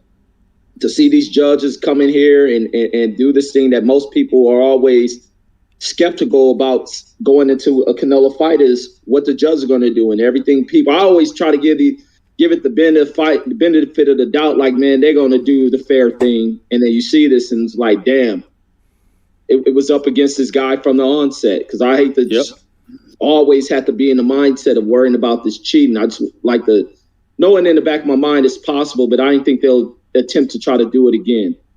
Yeah. They lucky Canelo ended up pulling off this last minute late knockout. But otherwise, it would have been, I would have loved for this to go to decision, for them to turn in those scorecards, because boxing would have had some ish up on his hands. And I think it would have pushed to the max that there would have been some serious changes in the sport had this fight went to the scorecards. And those judges turning in scorecards like that is BS. No, Reggie, you sound a lot like me, but like 10 years ago, I used to have the same kind of sentiment. You know, it's always hoping for the best and the judges will make the right decision. And over the years, I've just came to realize that, I hate to say it, man, but boxing is corrupt. And I hate to use that word. It hurts my soul. You know what I mean? But at this level, at this stage, it is what it is, man. Like when I see scorecards like that, 98 to 92, how are you giving the rounds to Canelo? Like where? I can't even surmise where you would give Canelo those type of rounds. It's completely mind blowing. And so, you know, I told people, man, he's got to box perfectly, or he's got to knock out Canelo. And most people knew that he's not going to knock out Canelo. He didn't even really get. I mean, Stormy pointed out earlier that he did hurt or seemed to hurt Canelo a little bit. I don't remember what round it was. I think a couple sharp punches got at him and got his attention, but I don't really think he was in real danger in this fight. But most people knew that. Most people knew that Caleb Plant doesn't have a chance to knock him out. Well, this is the thing to argue that point. He hit the man with some very good body punches. The man was affected. Why would you go away from that? How do you chop down trees in the forest? At the base. Huh? So when you look at what's successful, he didn't keep with what was successful. His body work was tremendous in this fight, talking about Caleb Plant. And what Canelo was doing was unsuccessful. He was missing a lot of shots. He was winging a lot of shots. A lot of shots were blocked. He hit him in the back a few times. He hit him below the belt a few times. But overall, Plant's defense was pretty good. But why would you go away from what you're successful with? The jab that he was sticking on him, that was working very well early on. Then he kind of stopped. He opted to throw the hooks, or, you know, he was just trying to, you know, like draw Canelo in to throw a certain shot so he can counter with that shoulder and fire back with the right hand counter. It's like, come on, man. You have to do more than that. This guy is very experienced. He's got 60 fights. Okay? It's like he's very experienced. I don't know why he went away from the body. He abandoned the body work there towards the end, man, the last couple of rounds. And I don't know why he did that. The body was there to be hit. It really was. And I'll tell you, Canelo was feeling it. And that's why Reynoso was talking to him like he was, because you heard me say earlier in this broadcast, I don't know, Divine, if you were there, but I said he sat in the corner. He had his arms on the ropes. Canelo don't sit in the corner with his arms on the ropes. He was tired. And Reynoso didn't even make him take his arms off the ropes. You're supposed to keep your arms in your lap. Okay? That's fatigue. That's a guy saying, I need a breather here. Because a few rounds earlier, he was standing up when he came in the corner. Remember? He wasn't even sitting. But it got to him. He's human. And, hey, I'll go out on a limb and say he probably wasn't juicing. Because when you do what you're supposed to do, that brings the fatigue out of somebody. And Plant was doing those things early on. They had a tremendous effect. Imagine if he had kept the consistency up to the end. You understand? Then maybe the fight doesn't end the way it did. And I'm pointing out, that's not a complaint. That is an explanation for or observation of what wasn't transpiring to ensure he at least going the distance and having more of a probability of winning the fight. Because you hit a guy to the body enough, hey, next thing you know, a guy might check out. The bravest of them. Fatigue makes cowards out of men. Yep. It's one thing to say these things, right? It's one thing to say them.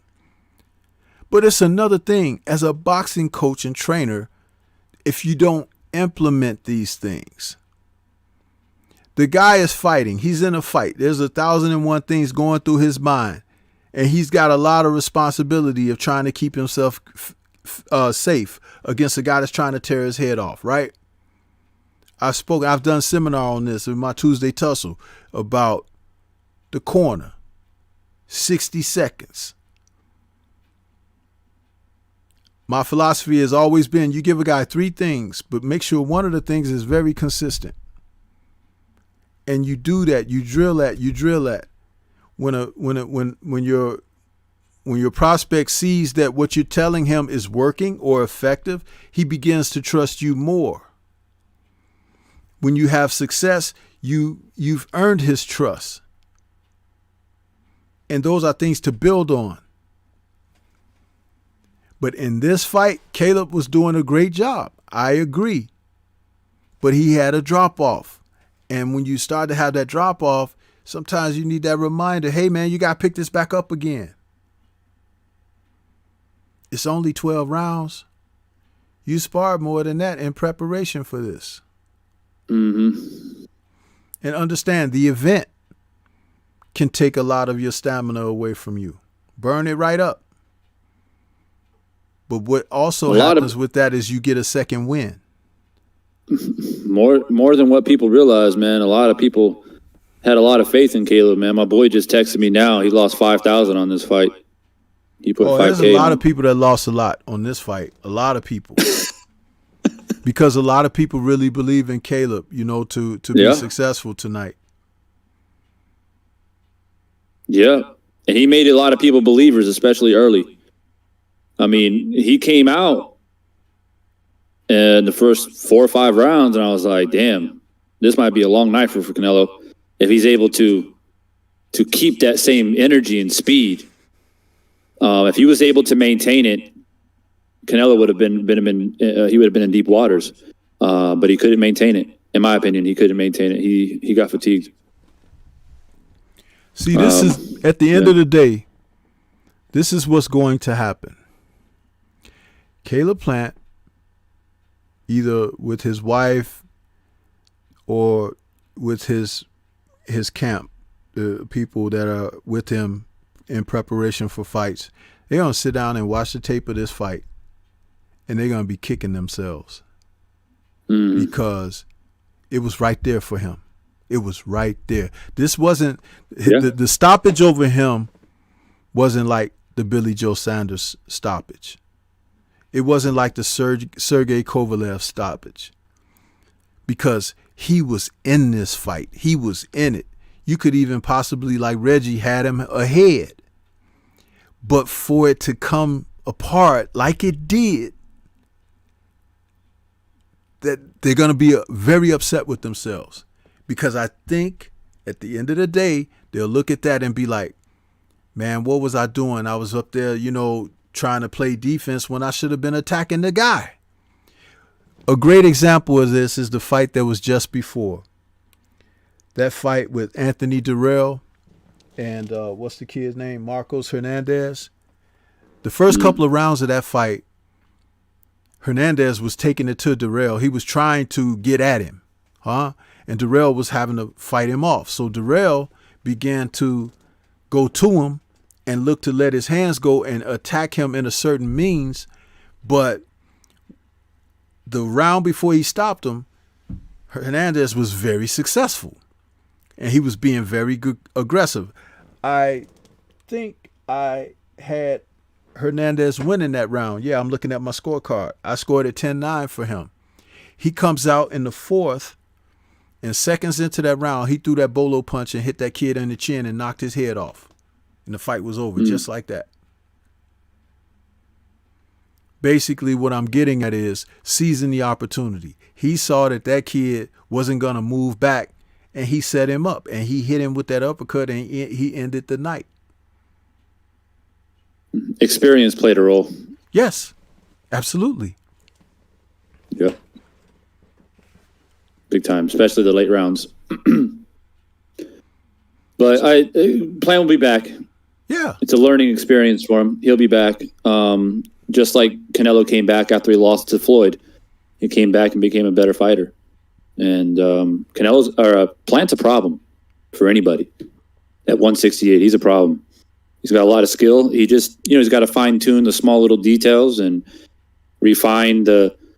I don't know if it was. I mean, only he knows better than us. We're up here, saying what we're saying, but he knows what really went wrong for him. Rather, it was fatigue. Maybe he was hurt. Maybe hurt his hand. We don't know. Maybe he knows, but he's got a chance to fix that now and refine those small little details. It's going to make him more of a complete fighter. But yeah, hopefully he. I don't think he's released anything post fight. I know he left the ring early. As people were saying that it was a concussion protocol. I'm not quite sure. He looked like he walked out of the ring fine. He looked okay. But hopefully he comes out and tells us what he thinks went wrong, because I'm curious to know. I'm really curious to know what he thinks went wrong. Rather, like I said, he was fatigued, he was hurt, or maybe he thought he was doing well and he just got caught. I don't know. But I'm looking forward to what he has to say. Yeah. So, Reggie, you didn't bet any money, did you? Man, I was close to it. I was so confident, man. My confidence was so high in this fight. I believe in Caleb so much. I'm glad I don't go down to the strip. That's the only thing saved me from betting. Yeah, I put $200 on it, so the wifey out there giving me shit because that was our dinner money tonight. So, but for me, it wasn't really a no. It is a risk. I knew it was a risk putting money on it, and the odds were just so tasty. You know what I mean? It's like, man, put 100 and get 600. It's like, and I believed in Plant's skill, man. I thought, shit, he might do it. But this is just a reminder on why I don't bet often. This is only like the third fight I've bet on maybe in the past 5 years. But yeah, I'm not salty because I lost money or anything like that. For me, like I said, it's just the corrupt judging, and I get Reggie's point where he was saying well, at least if it went to the scorecards and they robbed Plant, then the discussion would be much different. But because he got knocked out, nobody cares what the scorecards were. Nobody cares about the corruption. Nobody thinks about it. Nobody wants to talk about it because the result was a knockout. So if it goes 12 and a lot of people had Caleb Plant up, then he gets robbed, then yeah, it's a different conversation. And then it's not going to change the result. I mean, Michael Fox got robbed and nobody did shit about it. Rigondeaux got robbed. Nobody did shit about it, but at least it just adds another big fight, a real big fight, where it happens again. But unfortunately, we couldn't see the scorecards. But the official scorecards as they were, one judge had Canelo up by 4 rounds, one judge had him up by 5, and the third judge had him up by 2. So even if Plant boxed beautifully in the 11th and 12th round, he's still going to lose that fight. Well, I'll tell you, Still gonna lose that fight. I'll tell you, like this guy told, I had a colleague. This is about 20 years ago. He went to a professional boxing match, and he had a chance to meet Tommy Hearns, the Hitman. And the Hitman was seated not far from him. So when the fight was over and everything, he got over to him and got a chance to say, something to him, have a conversation. And somebody he was supporting on that night lost. And he was talking to Tommy about the fight and everything. And he said, man, I lost money on that, whatever. And Tommy put his hand on his shoulder and told him, he was like, look here. He was like, watch boxing, love it with all your heart, but keep your money in your pocket. And that came from the Hitman, And I laughed when he said that. Tommy told him that, because this is somebody in the sport who has fought. So basically, he's saying that boxing can break your heart, And the one thing that you can have control over is keeping your money on your person, right? It's like you don't have to put it out there, but it's a gamble. Yeah. It's a gamble. That's what gambling is. It ain't necessary. It ain't called guarantee, huh? I was rubbing my hands together, man, at the end of the 10th round. I was like, oh, shit, about to come out of here nice. But, Canelo had to spoil it. Yeah, Canelo came and threw water all over your microphone. I feel like I put $1,000 bet in, man. Oh. Yeah, I can't believe my boy, he put $5K, and I mean, he was thinking about the big winnings rather than the $5K he was putting down. But I told him, I said, I get it if you want to put maybe 100 or two, and try to come out with something, but $5K, not against Canelo, man. Not against Canelo. And it's not even like even Styles, really. It's just if it goes to a decision, your odds are just so out of your favor. You know what I mean? It's not worth it. But he was thinking $5K. I think if you put $5K, then you walk away with I don't know what the odds are. It's like $12K or something like that if you win. But yeah, I learned a long time ago, man. My dad used to bet on fights back in the 80s, early 90s, and he won some, he lost some, but the ones that he lost are usually bigger than the ones that he won. So I just stayed away from it for the most part. But look, man, I don't know. I think, doesn't Benavidez have a fight next week? It's coming up. I know that. I think he's fighting next week in Arizona, as a matter of fact. So if he wins, there's going to be a lot of talk on rather he fights Plant, he's going to fight Canelo. We don't know if Canelo's going to stay at 168 or move back up to 175. Nobody really knows what the next move is, but we're going to have to wait at least 4 or 5 months to hear any rumblings. So I don't know, man. The problem with 168 is I guess you can still make some decent fights, but the talent in 168 is not like the welterweight division where it's just completely stacked. You know what I mean? So I don't know why do you think Canelo wanted to go there? Yep. A whole nother conversation, and I'm not trying to stir it up, but I just threw that in there as a punchline.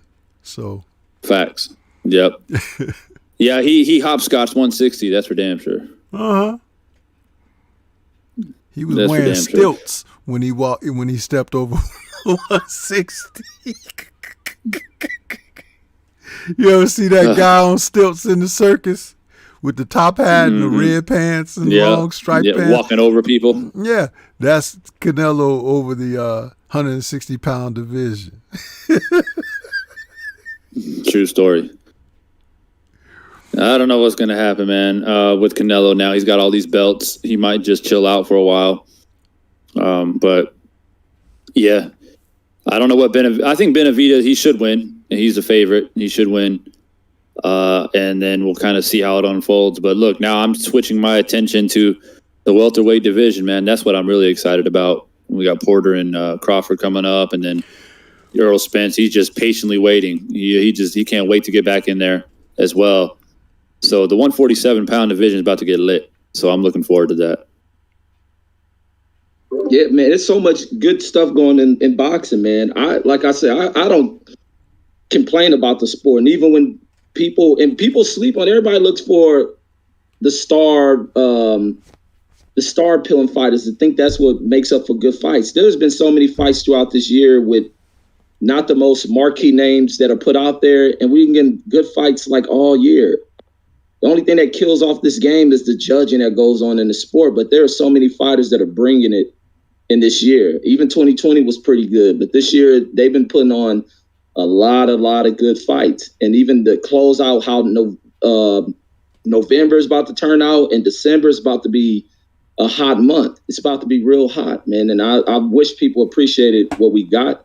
And it's not all about these celebrity star name fighters, especially when they're not fighting. There's other hungry guys that are coming up here, and hopefully that wakes up and ignite the fighters who have the marquee names, that they start getting on their task before they get passed up. Because this guy's biting right at the ankles of these guys, and some of them are moving up to the knees, and they will be higher than that. So, I mean, it's time to get it on. Yep. And I've always been a big fan of the welterweight division. It's one of the first divisions that I started watching quite regularly. So I'm excited to get back into it for sure. But yeah, Stormy, I appreciate you having me on, man. It's been a long day for me. I'm sure it's been a long night for you. For what it's worth, I mean, it was a good boxing match, man. It's trying to get longer because it just hit 2 a.m. here where I am, and that means that the time just went back, so it's actually 1 a.m., and I'm ready to go. So, man, let me tell you, it's been another night of boxing, man. I appreciate you coming on, Divine. If you want to drop your link in the chat, you're welcome to do so. Let people know where they can find you. Reggie, you could do the same. This has been another post-fight, man. We didn't get what we wanted tonight, you know. I mean, it was still a good fight, but we didn't get the ending we would have liked to have had. Let's just put it that way. And there'll be more fights next week, and we'll be back to talk about them. But go ahead and give us some final thoughts and words, Reggie. Yes, sir, man. Man, another good night of boxing. Unfortunately, I didn't catch all of them because these fools at this gymnastic crap decide they want to bring in the night that all this fighting's going on. They decide they want to put on a kids gymnastic event. But thanks KQKC, as I sat in that event, making sure I caught up on my boxing, and KQKC put on a great fight by punch by punch commentary on that fight, man. It felt like I was right there. So salute to KQKC. Also, man, looking forward to the remaining fights that we have for the year. And boxing doesn't stop. There ain't no season to it. It's a year-round sport. Fighters, please fight. Stop picking and choosing. Get active. Fans, let's get active with the sport. I'm going to keep loving boxing, even through this down bull crap that goes on. I'm always love it, man. And I'm looking forward to the rest of these fights. And even when they ain't the most highly touted names, these guys still putting on great fights, because styles make fights, man. And some of these matchups been pretty good as these guys hunt for their way to get in position, man. So don't knock these unrecognized cats, man. And also, man, salute to my brother Caleb, man. Hopefully he keep your head up high. Like I say, y'all never know who listening to these shows, so I talk directly to these folks. Keep your head up high, Caleb. Did an extraordinary job. You'll be back in there. Get back in that ring. Push forward. Push forward. Canelo may want to return that again, because he felt that he was pushed, but then again he stopped it. And got to give salute to Canelo. But I'm ready to see you get knocked up off that dang throne. Give it to him. But I'm ready for you to get knocked off that throne. Benavidez, you better come correct. Do not have any mishaps. You are right in position. You're a young dude, but you have made so many dumb mistakes in this game. Do not slip up on that scale. You're in position. Get on that scale, make this weight, get that opponent up out of there, and you may be next in line, man, and get in there and do your due against Canelo, man. But that's my thoughts. Yeah, and you just made me think about something. Is Triple G the only guy that Canelo has rematched? Yep, that's it. See, that's another thing. Great fighters fight rematches. And he only had one fighter that he rematched against. There are other guys he could have rematched. He could have rematched Lara. He could have rematched Austin Trout. Huh? The only reason he didn't get the rematch with Floyd, because Floyd knew he was on his way out the door. So, and even though that's probably the rematch he wants, but the rematch that the people deserved were the fights that were highly contested by some of the other guys that I mentioned. So it's something to think about when you start putting this stuff together. Do you think that this fight is worthy of a rematch? Yeah. Because Plant was a champion, you know? And he had a few title defenses. So at least 3, I think. So it's like, it's kind of like, it's not like Plant just won the title and then in his next fight he unified against Canelo like Ugas would like to do with Earl Spence. You know, it's like it's different. So, you know, why not? I said that Sean Porter and Earl Spence should have had a rematch. That was a damn good fight the first go around. It would have been a better fight the second go round, because the guys have been in there with each other, and now you'll see who can make adjustments and who can come out better. You know what I mean? So that's something to think about. Sometimes you could say a guy just didn't have it, or a guy didn't train as hard as he should, didn't have his stamina up like he should, whatever, right? But then you get in there. Look at Manny. He fought Marquez 4 times. He fought Morales twice. I think he fought Barrera twice. Manny been in there with people. You know what I mean? And you have to give a guy credit when he goes in there to do it again, because something about them fighting more than one time says that somebody is interested in doing better. You know what I mean? You're not having a rematch just to go get your ass whooped again. You're having a rematch because you think that you can make adjustments and changes to go in there and best the other guy. I agree. See, Reggie, we got someone in the chat right now saying the fight wasn't close. See, that's what I'm talking about. Well, that's another person with an opinion, and we could let them have their opinion. But if Canelo decided that I'm gonna give this guy a rematch, I wouldn't be mad at that. But yeah, Divine, go ahead and give us your final thoughts too. Yeah, nothing much, man. Just trying to. I knew anytime we have a big fight like this, there's always a possibility it might not go the way that you thought it would go, and you just got to be ready to face the music. So I'm already seeing the notifications pop up, people coming to my channel saying, I told you so. And you know it's going to be that. The guy won the fight. He did what he had to do. And congratulations to him and Mexico. But if you expect me to come out here and say that it was an easy fight and Plant ain't shit and Plant wasn't on Canelo's level, this, that, and the third, then you come to the wrong place. I just want to say that. But anyways, if you enjoy fight breakdowns, predictions, film studies, and things of that nature, my link is in the chat. Click on it, subscribe to the channel, and that's what I do. So we got more big fights coming up, and I'm looking forward to it. But thanks again to Stormy and my man Reggie. I'll be peeping your channel and your content as well, bro. Keep it up. Yes, sir. Thank you, bro.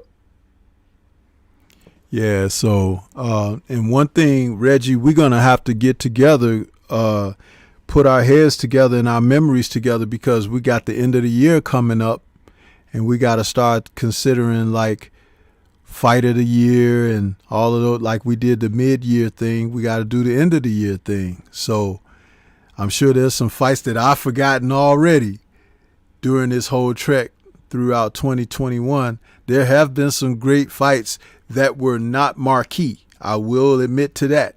Fights that we were glad we tuned in. I know that sometimes we had put the Friday night chop session, on hold for an hour or two, to watch a completed card, and turned out that we were glad we did because the fight was like really outstanding, so it's like that's something we have to get prepared for the end of the year, what we'll consider.